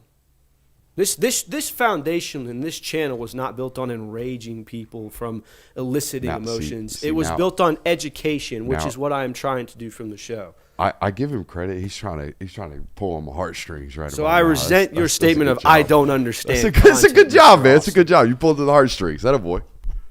All right. Hey, it's well done, Christian. Thank you. Christian, you can mute that now. Oh, you're not going to the board, right? No, not right now. Don't we have something to talk about before we go to the board for film? Yeah, we got quite a few things. You probably we want talk your about. notes, don't you? Oh, yeah, I need those. There you are.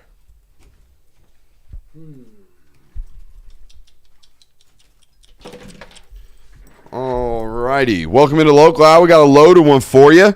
Try not to let that linger. It was 7 minutes. We got Anonymous Quotes UGA edition. We got a couple of tapes that we were told to watch. One of which I think is on the verge of maybe potentially being a dog. No spoilers. Jay Will has a take that I'm excited to get to Something tonight. I'm very irritated about, actually. I didn't realize it was going that way. That reshapes the show. I want to get that off rip. Oh, you want to now? I don't want you sitting on something that irritates you, son. I want you to get that off your chest. It's this a really solo bothered shot? me. It's bothered you. I don't. Yeah, it has. Oh, I think I know where this is going. Yeah, I just haven't. Why give that appreciated there this. takes? Is that where you're going? No. Okay, well, I don't want to spoil it. We'll let you get it off your chest right off the rip. Maybe a Kirby rewatch. I was trying to write show notes today, and 2016 Georgia North Carolina was getting played. So, Boy, bury the lead.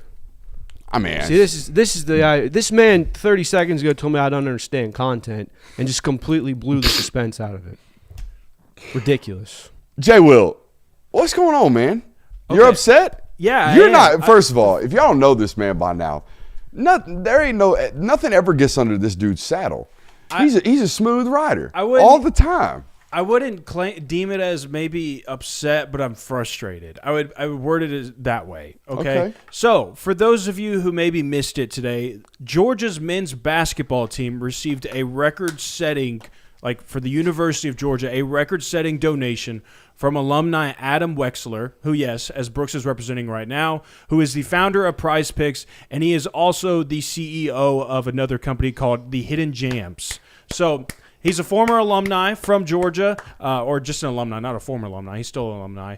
But he donated $10 million to Georgia men's basketball, solely giving it to that program, which is a great thing. I mean, Georgia basketball, it's very evident that when they hired Mike White, the entire job for him was to elevate the program, which he has done. The program has made back-to-back NCAA tournament appearances. They also set a new program record for the most regular season wins in a season last year. Things are on the up for Georgia, but there's clearly another step that they need to take. And for that matter, one of those steps that they need to take is the budget of the program. There's a stat that I found today. This comes from extrapointsmb.com, and this is the budgets for every SEC men's basketball team last year. Georgia ranked 15th in the conference at $10 million, roughly $10 million, behind South Carolina, a program who's been at the bottom of the barrel of the conference for the last 2 years. So a great thing. You could double your budget just with this donation alone from Mr. Wexler. And all I see on my timeline today is Georgia fans saying, well, this should go to the football team. Why are we giving it to basketball? We don't care about basketball. Basketball doesn't deserve this. Football needs to get this donation. And I get frustrated with this because I would imagine that these are also the same fans that will tune into maybe 1 or 2 basketball games in a season, and it may not be Georgia's best day, and they'll sit there and say, Mike White needs to be fired. This Georgia basketball team is a joke, this, that, and the other.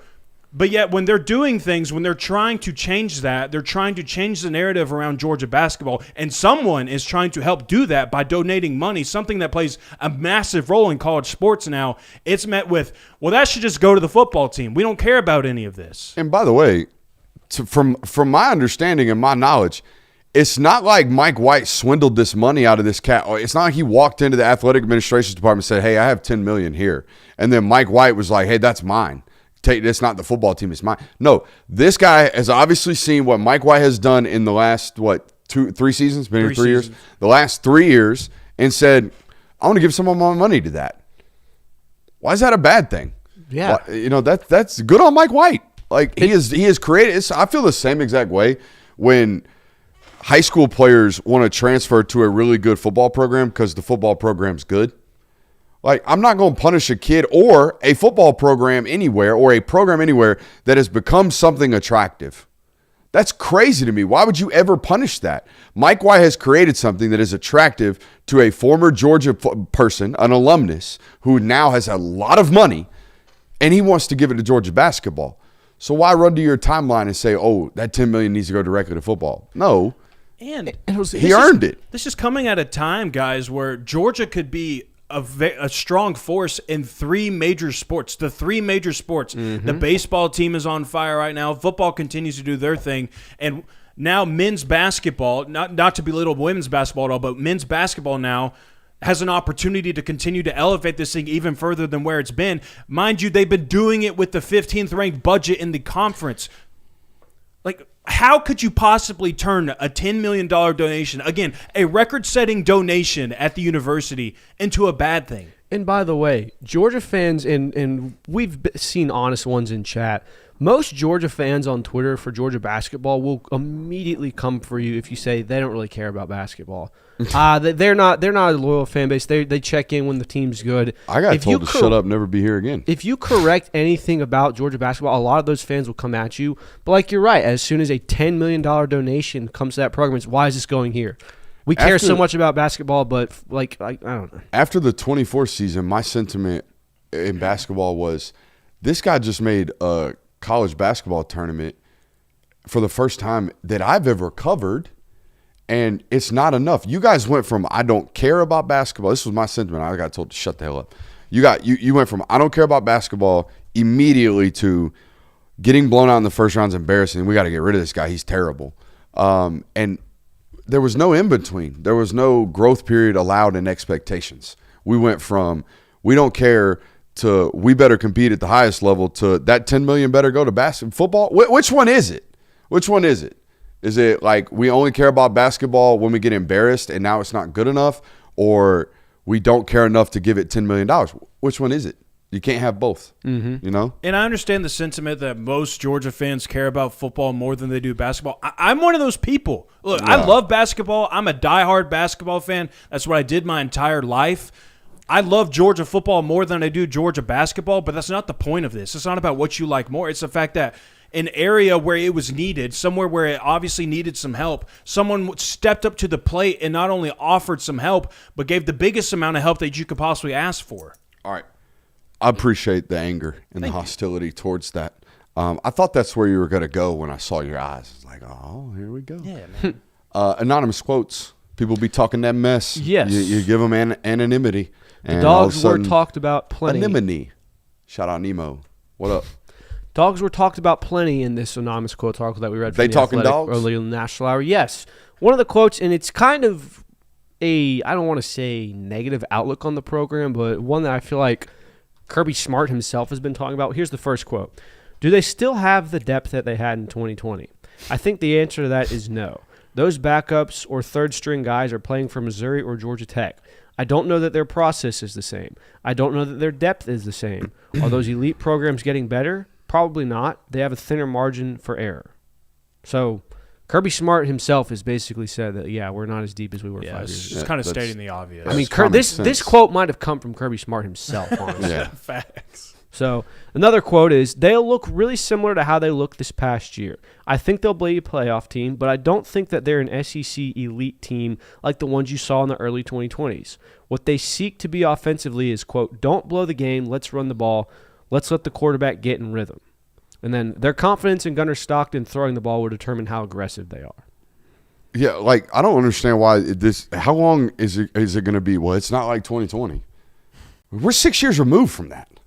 We're 5 years removed from the 2021 team. We're half a decade removed from the Natty guys. Yeah, it's not. I would argue that like Ohio State's roster won't look like it did in 24. Then again, in 25, it'll look really, really good again. But you know what I'm saying? Like the idea of, oh, you're going to have 45 draft picks off this team 5 years from now. No, you're not.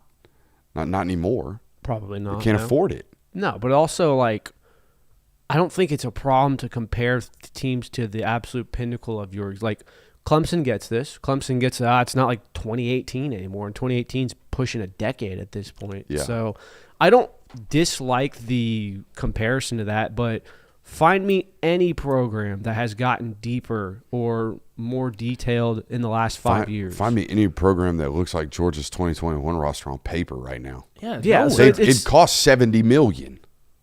Right, but it's yes, Georgia is experiencing this where it is not as deep, and they probably aren't elite like they were in the 21 national championship seasons.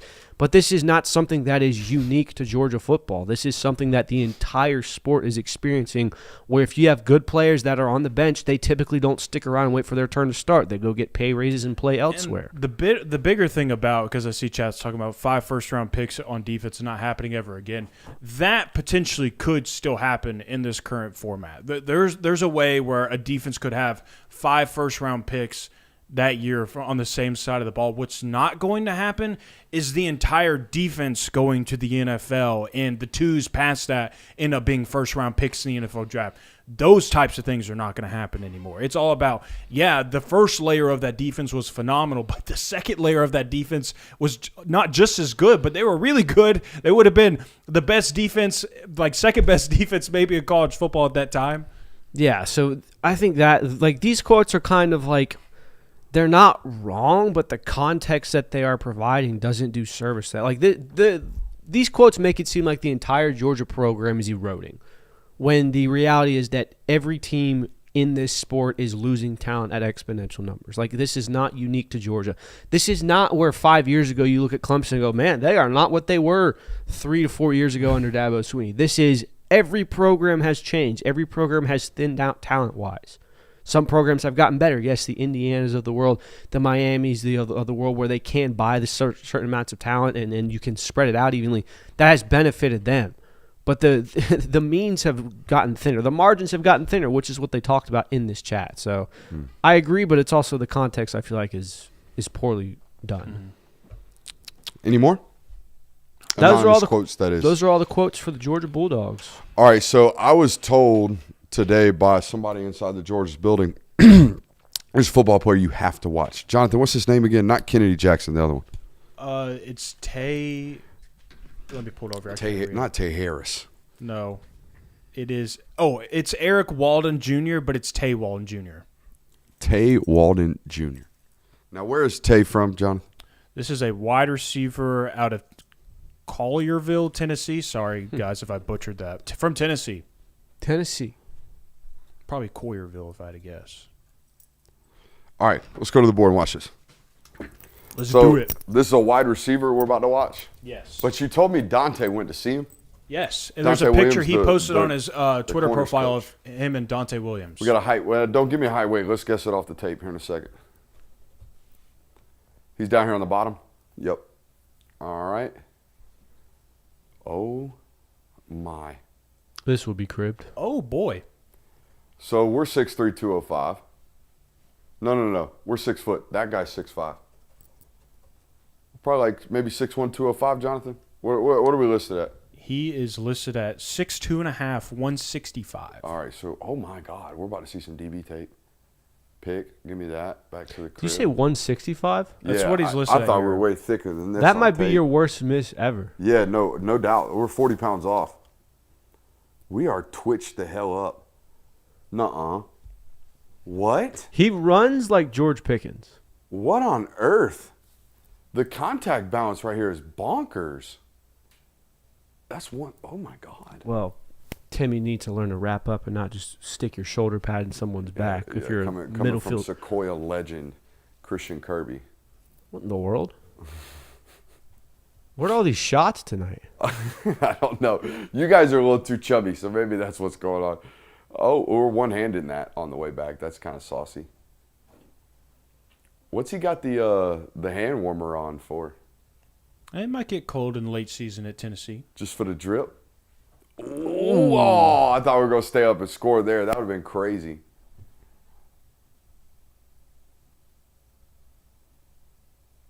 $2027, I'm assuming, Jonathan? Mm-hmm. What's it looking like? Do we have a official visit set up?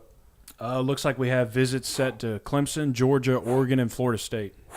All right, so I'm shocked we got caught there, to be honest with you. I thought we were this on crib. is like a wide choice offense, bro. We're lining up on the numbers opposite hash. Missouri also has an official Christian, we have visit. 10 minutes left on this film. Good Lord. We have track times. What are the track times? 10-6-8, This is from 10th grade. so 10-9. 11.53. Nah, we're way faster than that. Yeah.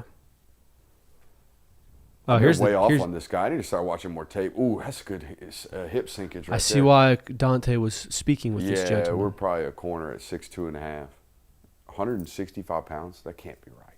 Yeah, both sites had it that way. Okay, maybe it is right. He's also got a frame that can add another 15 to 20, though. His father is a former NFL linebacker, Oh, yeah, we'll add some more weight then. drafted by the Dallas Cowboys, played at Tennessee State. See you, me. He averaged 21 yards per catch Good last Lord. season. He's moving so fast, the frame rate can't handle it. Jonathan, is he at least like a top 200 guy? Because this, this is top 200 tape. This is top 100. Okay. Oh! Top 75? Yeah. The ability to extend with one arm and catch with the other is insane. Shifty, too. Whoa. Good Lord. Get out of the way, buddy. I'm trying to crib. Yeah, now you know why he's listed as an athlete. All right, yeah, that kid. Chat's complimenting to Percy Harvin, which I don't hate. Percy was like 5'11", wasn't he? Yeah, he's a little bigger than Percy, but the twitchiness and the This is that. the That's all-around so natural. threat. And we're going to catch corner. Ooh. Yeah, nah, he's a ball player, dude. For sure. I would sit here and watch the rest of that 8 minutes, honestly. I wouldn't be mad at it. Would now, not be mad. This kid right here, I don't know what this tape looks like, but the in-person eval was bonkers when we went out to dog night at Lithonia. Don't know what he's listed at. In person, easy 6'7", easy 295. Bends really, really well. Ankle dexterity is really good. What's up? He said the number, J-Lo. You're still doing that bit? I just do it because No, he's 6'7". He's legitimate 6'7". Okay. Look at you. Come on, man. All right, but this is obviously the high school that Broderick Jones played at. Mm-hmm.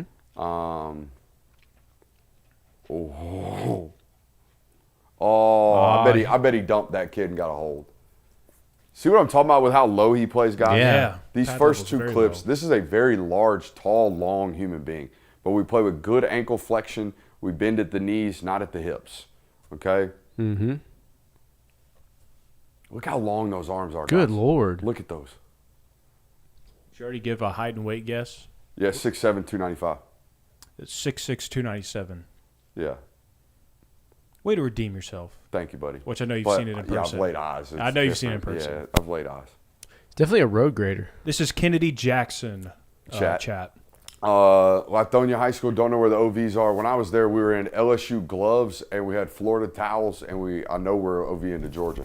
We have an OV to Florida, North Carolina, Tennessee, Georgia, and Auburn. Yeah, this is a dude. Okay, this was one of my favorite guys to watch on my tour.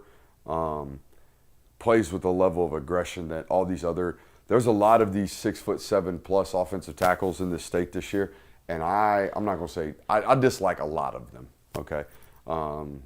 So this is not one of those. This kid plays hard as hell. We're violent. We play at a high school where that's the like if there's anything that they promote, it's football violence down there at practice. That's what they prioritize. This is some D-line play, yeah. Yeah, the defensive tackle next to him, by the way, that he made look like a small person, is 6'4", 250, 265 rather, and going to SEC school. Dang. I think that's Kentucky, Alabama, Florida State. Oh, it looks like he also took officials to Georgia Tech and LSU earlier in the year. You can't take officials before May. It has them listed as officials. Huh. I didn't think you could take an official visit before May. It says in April he took 2 officials to LSU and Georgia Tech. Huh. Maybe back into April? I don't know how that works. Early April, looks like. All right. That's him moving. I would have rather you killed that person, but that's okay. Yeah, it's not one I'd put on the hot tape, but you know. No. Hey, the other thing, we're raw. Yeah, But no, definitely. Here's the deal. When I see that you're 6'6" plus, 6'7", and you can bend at the ankles, bend at the knees, play with low pads, and you have aggression, if I'm paid $900,000 as an SEC offensive line coach and I can't fix you, I can't fix nobody. You know what I mean? So I love this kid. I think Georgia loves. Matter of fact, I know Georgia loves this kid. I think if sources hold true, I think that kid is probably going to end up in the class. Before we get to our next segment, would you like to play a game? I would love to play a game. Ooh. What's the game? Keep 3, cut 5. Oh, no. So I put Kirby through the ringer of keep 3, cut 5 last week, and I tried to stump him multiple times, and I would say he passed with flying colors. I was very happy with my Dare result. I say that? So the way this works is I'm going to give you a list of 8 players, and then there's a theme to these. I don't tell you the theme. You got to try and figure out what the theme is, and also figure out which ones you want to keep and which ones you want to cut. So Seems simple enough. And we cut them or keep them as you name them, right? yeah, That's I don't not- give you all 8, and then you decide. You got to do it on the spot in the order I give them to you. Okay. All right. So this one is a little more unique. It's just me playing. You and Christian can both play. Okay, but how do we both keep a cut? Either way, go ahead. Well, you make your own lists. All right. Yeah, make your own list. For the first one, we have Sony Michel's overtime touchdown versus Oklahoma. Oh, I know. Okay. It's got to be a keep. All right. Brooks is going to keep that one. I'm going to – Whatever this category is, that's a massive, important play. It's got to be a keep. that is a legendary play. I'll keep that one just because of the consequences that it had. It was your first playoff win. It was a massive moment for Georgia and Kirby Smart. I'm keeping it. But All right. I would like to see what the I other had just plays are. proposed to my wife. Sick. Heck yeah, dude. Congratulations. All right. You both keep that one. The next one, Brock Bowers' 4th down conversion versus Ohio State. This is the one where he sticks his hand down and Yes. reaches One of out. the most unreal plays I've ever seen. Yeah, that changes the game entirely if they don't get that one. They go on to win a national title there, and in the first play, they went on to go play for a national title because of those plays. I'm keeping it. All right, Brooks has kept there both. can't be that many more important plays in Georgia lore than that one. Next is going to be Keely Ringo's interception, which I'll have to keep, and then we'll start to get rid of some. Okay, well, you got. He loves just killing the suspense. What he just told me that you're allowed to guess the theme whenever you figure it out. Guess the theme, not the The theme is obviously most important plays in the Kirby Smart regime. Important plays. I'm, by the way, going to cut this one. It's an important play, absolutely. From a standpoint of looking back on it, I don't think it's one moment that people look. You know what? Fondly on it He now. swayed me. I'm passing because the most important play that I remember is wide left. Okay. He freaking pulls it. Okay. At midnight. That's incredible. That's an incredible moment. Yes. All right, that's fair. So I've got one keep and one cut. So you Same. both keep the first and you both cut the second. The Same. third Thank on you the for that. list. Dan Jackson's forced fumble versus Georgia Tech in 2024. Ooh, I was at this game. but that season crapped out anyways. And it was a targeting. Oh, golly. boy. Boo. I had to. It was too easy. It was right there. The rage bait. It was right there. It was not targeting. If you call targeting in the box, you might just vote for communism. You know what I mean? Like, Jesus, what are we doing? This is another one of those plays where I feel like the moment and the consequence of it weighs more than the play itself. Like, it's an incredible play from Dan Jackson to stick his head in there to force the fumble, for the ball to roll around for 2 to 3 seconds before Chaz Chambliss jumps on it. Yeah, It's nobody knows it's out. sort of a miracle in of itself. However, it's not one that I routinely go back to and look at and like have fun memories. It's great. Love that play. There's a few other plays that happened in that game that I would say are better. Honestly, it was a great game, 8 OTs. It's the one play I remember from that game. I remember I remember a lot of the plenty OT of those. plays. I don't. but- I don't remember anything Well, from regulation. You other were on a sprint Yeah. constantly there at the end of the Yeah. game. It was cold as crap. I remember I was in the Elmer Fudd. Yeah, it was cold that night. Not for me, but it was for you. All right, you both cut that one? We're cutting. I cut that one. All right, you both cut that one. So you still have 2 keeps left. Gunnar Stockton's 4th and 3 throw versus Tennessee this past It's season. 4th and 6. 4th and 3 or 4th and 6? 4th and 6. 4th and excuse 6, Tennessee. Man, what a ball. What a call, too. Yeah. Yeah. Sluggo? Mm-hmm. No, there's a high. It was a double move. Yeah, I thought so. It was an out and up. It was a rub with it underneath to Zachariah Branch with the rub with London to the high corner or high pylon. We know Ringo's in this.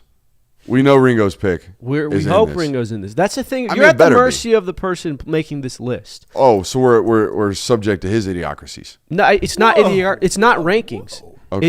It's what he chooses to be in this. That's where the list messes you But up. nonetheless, correct. we're subject to him. Correct. I'm gonna keep. All right. I want to keep this one. So we only have 4 left. Like, how many more of these suggestions? do we Correct. have? You'll have 4 more after this. And I have 2 more keeps after this keep. No, you have 1 more keep after this. Oh, I'll keep. pass. Okay. Pass. I need 2 left. This is a fantastic. It's going to live on in Georgia-Tennessee rivalry history. I'm going to cut it just because of where it was in the season and also just what, like, it's not a super monumental play for Georgia. It's a great moment. It's a fantastic moment. It's one you'll look back on, but I'm going to cut it. All right. You both cut, so you still have 2 keeps left. You know what my favorite moment from that game is? Ah, yes. Ah, the railing This hit, right yeah. here. That's my favorite moment from that game. This is a watercolor painting, or pencil? Color pencil? That looks like watercolor. How about that? It's incredible. You know who shot that photo? You did. Ta! You guessed it. Who painted the photo, though? That's the more impressive His part. name's on here. He deserves a shout. It's Jason. Cool guy. Cool dad Jason on social media, I think. Okay. Yeah, shout out. Shout man. out. Shout out. They did a Sick great job painting. of that. I got to put this back now. All right. The next one on the list, and again, you both still have 2 keeps remaining with 4 items, including this one left. A.D. Mitchell's touchdown versus Alabama in the national title game. This is second natty? First This natty. is This is first natty. Keep. I'm going to Is the Ringo play on here? see. I This don't is know. the problem. Is You it are on at here? the mercy. I don't Because think the you Ringo fully- plays more important, right? Yeah, one would say it's more memorable. I don't think you are fully grasping. Like, you're at his mercy. He can screw you here.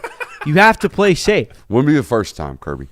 I'm going to cut this for a personal reason because the A.D. Mitchell play is an incredible play. It's an incredible catch. Lives on UGA history forever. It's not the moment I felt like Georgia was going to win the Natty. Okay. That was we're taking the lead, but Alabama, if they go down and score. The Brock Bowers touchdown after that was like, wait, Georgia might win this game. Georgia might win a national championship. Obviously, Keely Ringo cements Georgia's going to win a national championship.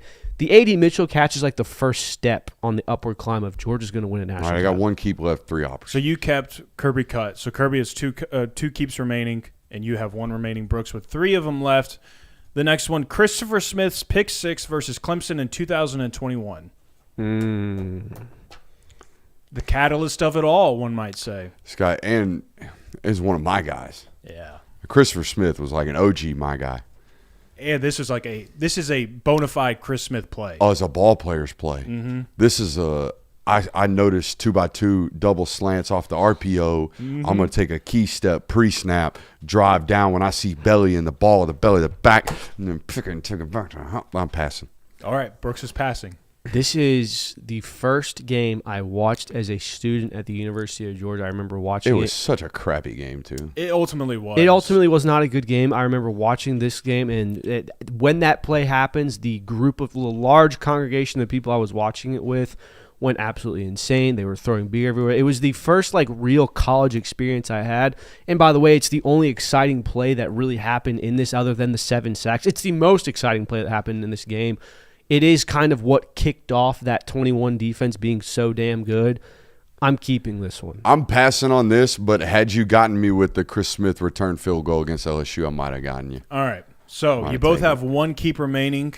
So it's down to a 50-50. Dude, he's got so many of those plays where it's like, smartest guy on the field. Holy shit, 29 just made a play. Mm-hmm. And it's only because he's the smartest guy on the field. One of the most savvy plays I ever remember is the 21 Missouri game where a wide receiver is going on a deep corner route, and he's kind of beat, to the point where he can't get hands on. So all he does is just throw his arms up and imitate it, and he gets a push-off penalty. Stuff like that. Just so wicked smart. I'm going to say it, the savviest safety Georgia's ever had. Might not be the most talented. That's Kirby Smart. Might not be the best. He is the savviest. It's Kirby Smart. Yeah. No, I'm saying it is Kirby Smart. Kirby Smart's the most savvy safety in the history. He's a 5'9" white guy. He led the league in interceptions at one point. He's savvy as it could get. Can you name 5 Kirby Smart plays off the top of your head right now? Oh, yeah. He picked Peyton Manning off 3 times. Boom. I'm more than halfway there. I'm more than halfway there. Can you name how the plays occurred? Or hell no, I wasn't alive. That's my point. Okay. That's my point. This is barely for another day. There's 2 more remaining. You both have 1 more keep 5'9" white guy coach's kid. That's savvy written all over it. The second to last item we have on the list is Malachi Starks' game-saving tackle versus Missouri. A really impactful. Ultimately, I only got 1 left. I'm passing. I'm going to pass on it too, just because it's a great. And it was so early in that football game. If you go back and remember that's like a second quarter play where Missouri's about to go up 21-7 and they don't. In the moment, it certainly doesn't feel like it had that much weight in the game because it's like, well, they're going to score here. They're certainly about to go up. But they don't. They get held for a field goal. They do. That's so one of it those. Ended up being a game-altering. They moment. actually go too fast. Yeah. Get a false start and then they get forced out of touchdown range, so they sell for a field. All right. So I would say the Malachi Starks tackle was incredible. Wait, he's still got 2 left, right? No, he's 1 left. Oh, okay. He kept the Christopher Smith play. The Malachi Starks tackle was incredible. The false start that occurred right after that was way more impactful. All right. You both have 1 keep remaining. There is only 1 item left on the list. He left something shitty, didn't he? This is item that you held out for. See. The Keely Ringo pick 6 Hell yeah. in the national title game. Hell yeah. I'm so happy. I'm so happy. Way to keep the keep. I'm very happy with Stow it away. Yeah, that was smart. Next week, he's going to lay a stinker down here at the bottom. He has done that If he was Schmert, that's what he did. He did that to me once, and I was like, I'm glad I left that off the list. There's a much more brutal list I gave that we can either play tonight or another night. I like the game that we were talking about pre-show where you challenge each other to see how many you can name. I like that one. Do you want to play that right now? Right now? We can. I mean, it won't be a very long segment. The game is tight ends. All right. How many tight ends can you name? Okay. So, again, everybody. How many Georgia tight ends can you name? For the sake of the segment, you start low, by the way. So, I can name 1 Georgia tight end. I can name 5. Okay. I can name 8 Georgia tight ends. I can name 10. I could name 13. All right, let's hear you name 13 tight ends. 13 tight ends. 13 Georgia tight ends. It can Go. stretch across any era. You era. give me 13, you win. All right, we got Brock Bowers. We got Darnell Washington. We got Oscar Delp, Lawson Lucky, Elias Williams, Jaden Riddell, Ethan Barber. We got Eli Wolf. We got Trey McKitty. We've got Charlie Warner. We've got Arthur Lynch. We've got Leonard Pope. We got Ben Watson. We've got John Fitzpatrick is in this list as well. Okay. Then I have one more remaining, and I'm going to give it to Jeb Blazevich. No Orson Charles mentioned, huh? I would have gotten to Orson That's Charles. Actually, yeah, I mean, there's way more tight ends that are cleared. Yeah, I was surprised you gave me that number. Yeah, cleared. I sold myself too low. I was like, yeah, I think tough territory would have been like 19. Yeah, maybe, you get up in there 20. in the 20s. Yeah. That would have been really tough. I think that if you'd have challenged me on 15, I think I could have pulled it off. But after that, I was like, I'm impressed though, Joe. There you go. We got some Discord Q&A. We do have Discord Q&A. All right, let's hit this. We got Discord Q&A. By the way, we were a little short on Discord Q&A, so we might be able to get some from the chat tonight. So if you're in the chat and you're not in the Discord, patreon.com/Brooks Austin, you should be over there. It's where your best friends are. But let's get to some of these Discord Q&As, and then we'll circle back to some of these folks in the chat. What are Kirby's rankings for top 5 COD lobbies of all time, and why is it Black Ops 2 number 1? Ooh. You know what really was the... Did y'all talk CODs or something? I ranked video games last week. The cherry on top to Black Ops 2 COD lobbies was the custom emblems. Yeah, those got questionable. The peak of proximity chat and chats in general on Call of Duty, in my opinion, 100% without a doubt, Modern Warfare 2. Modern Warfare 2, and the Rust lobbies. Yeah. Rust lobbies got so toxic.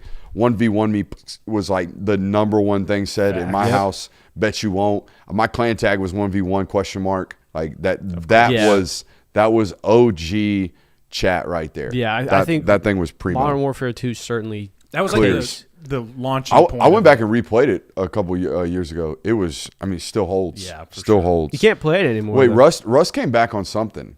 I think so. They brought Rust back on one lobby. The lobbies are impossible to play. I actually Or tried one to map. get in a game like a week ago. It's like everyone's just doing trick shots now. What are some names you like for Georgia at edge? What are our chances with those players? Very, very moving target right now. I know from conversations I had today, Jonathan, pull up the 2 kids from Sierra Canyon, the 2 different defensive linemen. I know one of them is Marcus Fakatu. They're all in on both of these guys. Most of their budget, from what I've told, in 27 will go to securing those 2 guys. Both are from Sierra Casey Canyon. Curry? Casey Curry and Fakatu are the 2. I'm probably not pronouncing that correctly. Sounds kind of funny. Not funny. But those are the big names I would pay attention to there. Who is Georgia's non-QB MVP in 2026, and why is it Drew Bobo? I'm just kidding. Who's Georgia's non-QB MVP in 26? Non-QB. Let's go offense, defense. MVP. Offense, Drew Bobo. Defense, Chris Cole. Offense, I'm going to go Nate Frazier. Defense, I'll go KJ. I'm going to go offense. Give me Juan Gaston. And defense, I will go. The problem is, like, a guy like Ellis, like DeMello Jones, you could argue is just as good. I'll go KJ as well. I think he's going to be the leader of that. I think he's the veteran presence in that backfield. So, yeah, I'll go KJ. Next question comes from Chaz Chambliss Stan. It says, who are the 3 best high school players you ever scouted in person? I just had to write this down to make sure I got these out. Clear, number 1. Any guesses? Broderick Jones. Oh, he's on the list, but clear cut, number 1, Caleb Downs, by far. Number 2, Tyler Atkinson, from jump. Like, from jump, you just knew. And with him, as an 8th grader, he's like a already SEC offered, Oregon offered as an edge rusher. And he was going to project to like 6'2.5", 230 by the time he left high school. And that's what he ended up being. And, I mean, even LaDamian Guyton. LaDamian Guyton's 6'2.5", 230, and he stayed at edge. Had he moved off ball, had he learned to play off ball, he would have extended his life longevity at the position by 10 years like this kid did. Tyler Atkinson moving to linebacker, off-ball linebacker, was a 40-year decision because I could be a undersized edge rusher or I could be a proper-sized off-ball linebacker if I accept the fact that I might not be edge rusher size.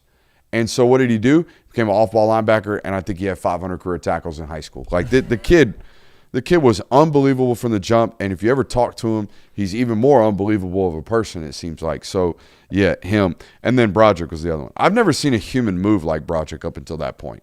Like, I thought Andrew Thomas moved like he floated. Broderick moved like he floated with springs under his feet. It was – I don't know if I'll ever see a guy move like that again. He moved like five-star tight ends moved like now at 6'5", 285 pounds in high school. It's bonkers. I would like to know, like, if Kevin Smith were listening right now.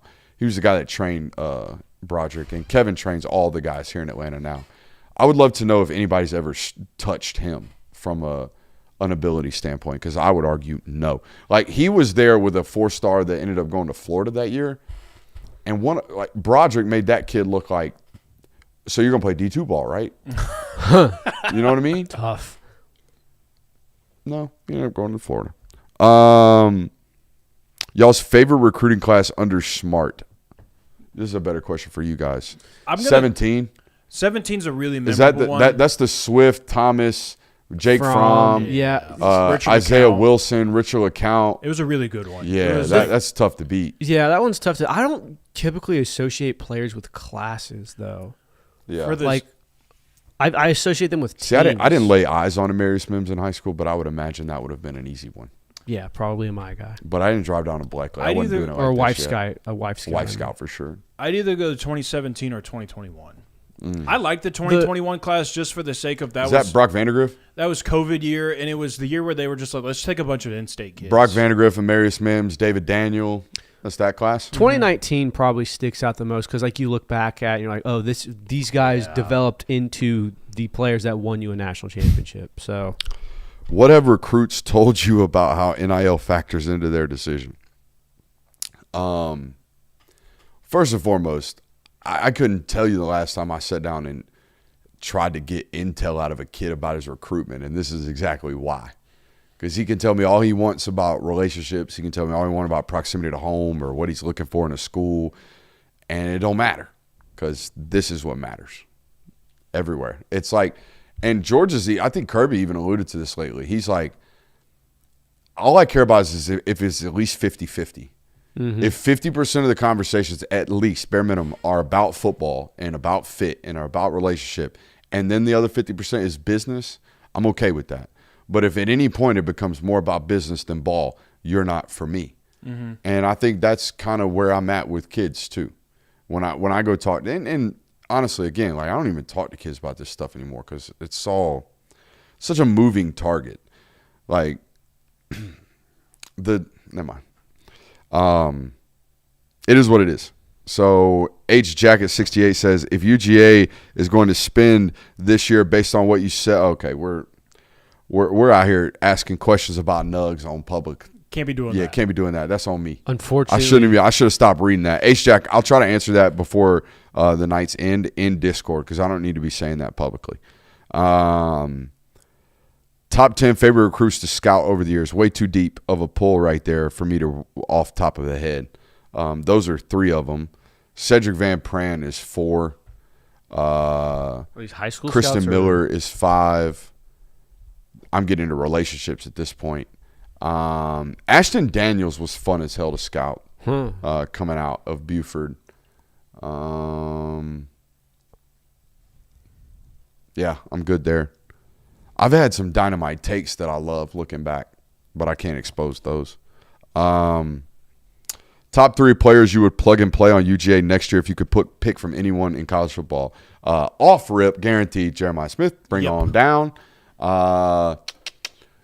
Give me who's best? Dylan Stewart, come on down. Yep. And then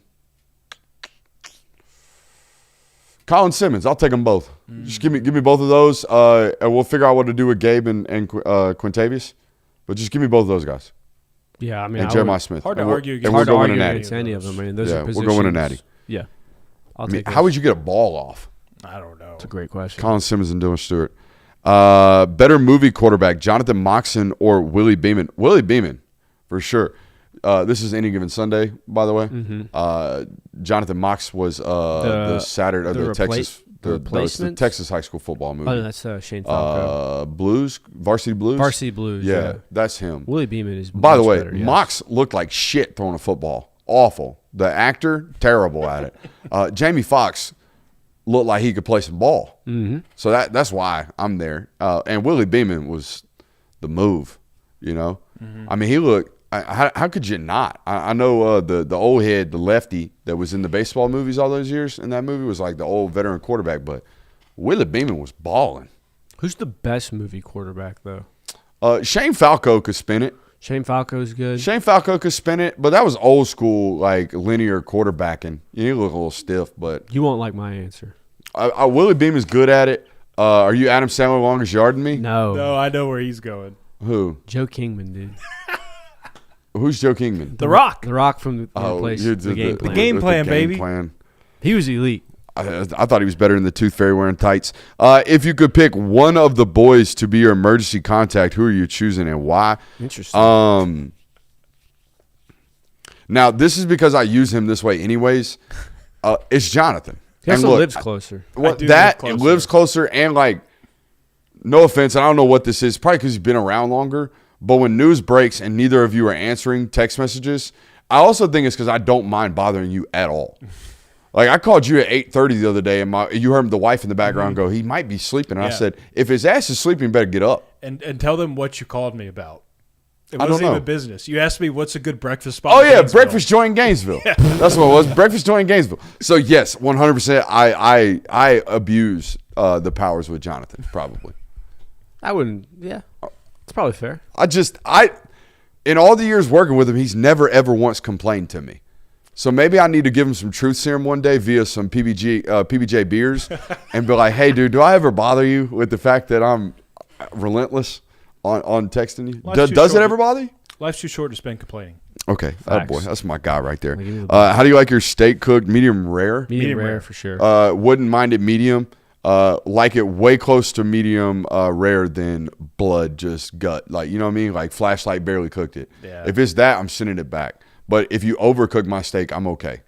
Don't undercook it. I don't like an overcooked. I'm the other way around. I'm not talking about like don't burn it. But Right. if I ask for a medium steak or a medium rare steak and you bring that to me like it just got its hooves cut off, I'm sending it back. Yeah. But if I ask for a medium to medium rare steak and you bring me something that is medium to well done, I'm going to be okay. I'm not going to complain. I'd rather you undercook it because that's fixable.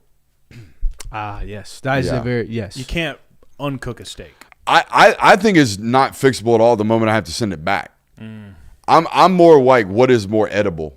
You know what I mean? Like when it's rubber, I don't feel comfortable eating it. You know what I mean? I mean, there is certainly definitely a rawness to like, ooh, this isn't fully cooked. But I would Correct. much rather it be undercooked than overcooked. Super Chubb says Will Calandria over Raiola for Nebraska this year. Yes. From a professional standpoint, hell no. From a college football standpoint, yeah, because y'all couldn't block for that dude. Dylan Raiola is a statue in quarterback, true pro style thrower, can make all the reads, plays on time, but he had to play 5 seconds ahead of time last year because they couldn't block worth of shit. So at least with him, so also proven by the fact that they fired Raiola's uncle. Ironically enough, he was the reason that they couldn't protect their own family person. But anyways, got a new offensive line coach, brought him over for Georgia Tech. Also, Lonnie Teasley, the former South Carolina football offensive line coach, is over there as well. So that is the part of the reason why they're recruiting well at the offensive line position right now as well. So, yes, for your roster deficiencies, a quarterback that can at least run for his life, much better than a quarterback who could not. Most underrated or overrated players this season throughout all of college football. Oh, God. I think overrated just by on threes is Sam Leavitt. Like, I think he's a really solid SEC quarterback. Might have a really great season, but I'm not putting him in the top 10 right now. Minicucci. I think Christian Gray could have a bounce back year at Notre Dame, the other corner opposite of Leonard Moore. It feels crazy that you can say a bounce back year for him. It wasn't good last year. I know, but I mean, the last 18 months it hadn't been all that good. He'd been hunted. Don't you think Don't you think he's being hunted, though? Well, I know why, because the other guy's just Leonard like complete elimination of the Right. side of the field. Yeah. Right. So, yeah. I don't know who's the most overrated player in college football. Yeah, I don't either. I couldn't give you one. Chat wants you to say Arch Manning, but I'm not there. That's not me. That was last year. Ooh, best new parent advice you can give to J. Will. I'm going to try to read this without crying. I don't know if you plan to have a second child. I know you're having a daughter, but I saw this poem today about having boys. And it says, if I ever have boys, they'll be dangerous men. They'll smile at dogs and children and be a tonic to friends.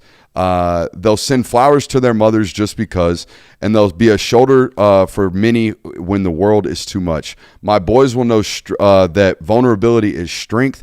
They won't bottle anger. They'll learn how to express. They won't let pride be the reason they hide, wearing masks while they're hurting inside. No, my boys will be dangerous men. They won't stay silent even when it's comfortable for them. They'll learn that their actions are more effective than words, but they'll use their voices to amplify the unheard. They'll know that love isn't something to perform. They'll see beauty in all of its forms. My boys won't grow learning to emotionally hide. They'll reshape masculinity into something that they like. Make it softer to touch. They'll know that who they are is more than enough. They'll know that being a man doesn't mean carrying the burden alone. They'll learn that an emotional man is a fully grown. They won't settle everything with violent swings. They'll live in truth even when that truth stings. So yeah, if I ever have boys, they'll be dangerous men. I loved that today. Yeah, that's the way I worry so much about making sure my boy is a man. I worry so much about that. My daughter, I have found, and you're about to have a daughter. Mm-hmm. My daughter, in my opinion, is all about making sure that she knows what an example of a man looks like, or just a partner in general. Mm-hmm. Like, now, whatever. Just somebody that she wants to be around, what that looks like, and what general respect for a woman appears to be. Right. So, yeah, the best thing you can do for your daughter is be the perfect example of what you want your daughter to be with the rest of her life. That's all I got for the father of daughtering.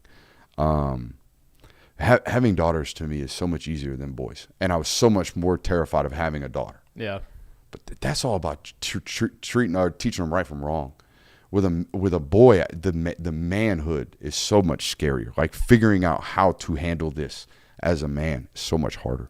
To exemplify for them, I feel like. Not harder to execute. It's not what I'm getting at. Concept or topic that you learned on your pilgrimage that was most new to you / most interesting. So this was college football pilgrimage. I sat down with one guy who's super heavy RPO, or not RPO, but wide choice. Also a football coach that was heavy into the back two RPOs. Something that I hate or despise on tape. But it was eye-opening. Like some of the stuff that these guys are doing now with dual threat quarterbacks is indefensible. Like there is no answer for it. Do we have Epic Pinup? We do not. I can get it. Get it up. I want to walk through some of this stuff that I've seen Is recently on clean? film. Yeah, I mean whiteboard could work. Let's do whiteboard.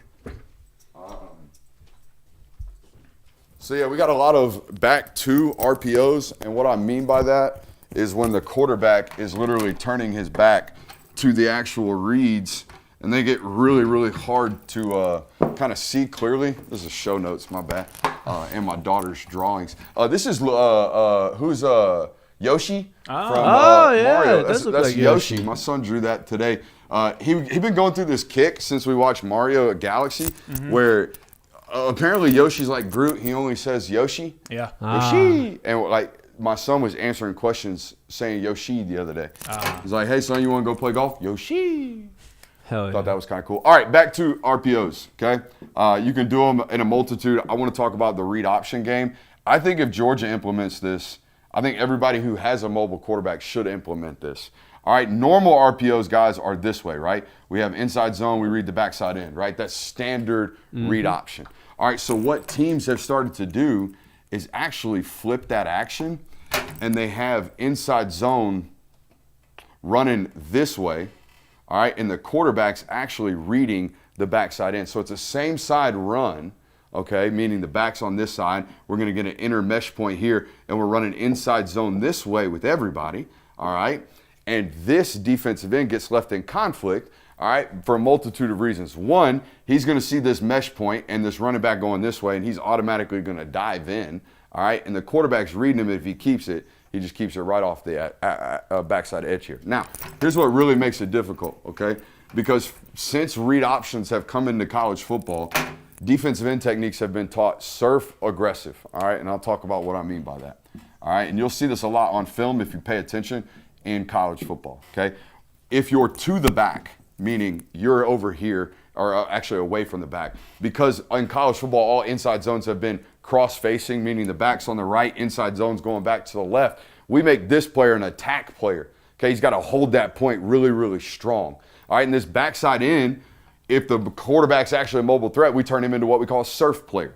You ever see in college football where that backside defensive end comes downhill and he looks like his 2 feet are on a surfboard? Mm-hmm. That's why we call it a surf player. Well, now, guys, when they're doing this same side run with the quarterback keeping the ball out of the backfield, this guy now comes off the ball. He's been an attack player forever, and the tackle goes away. He attacks the mesh point.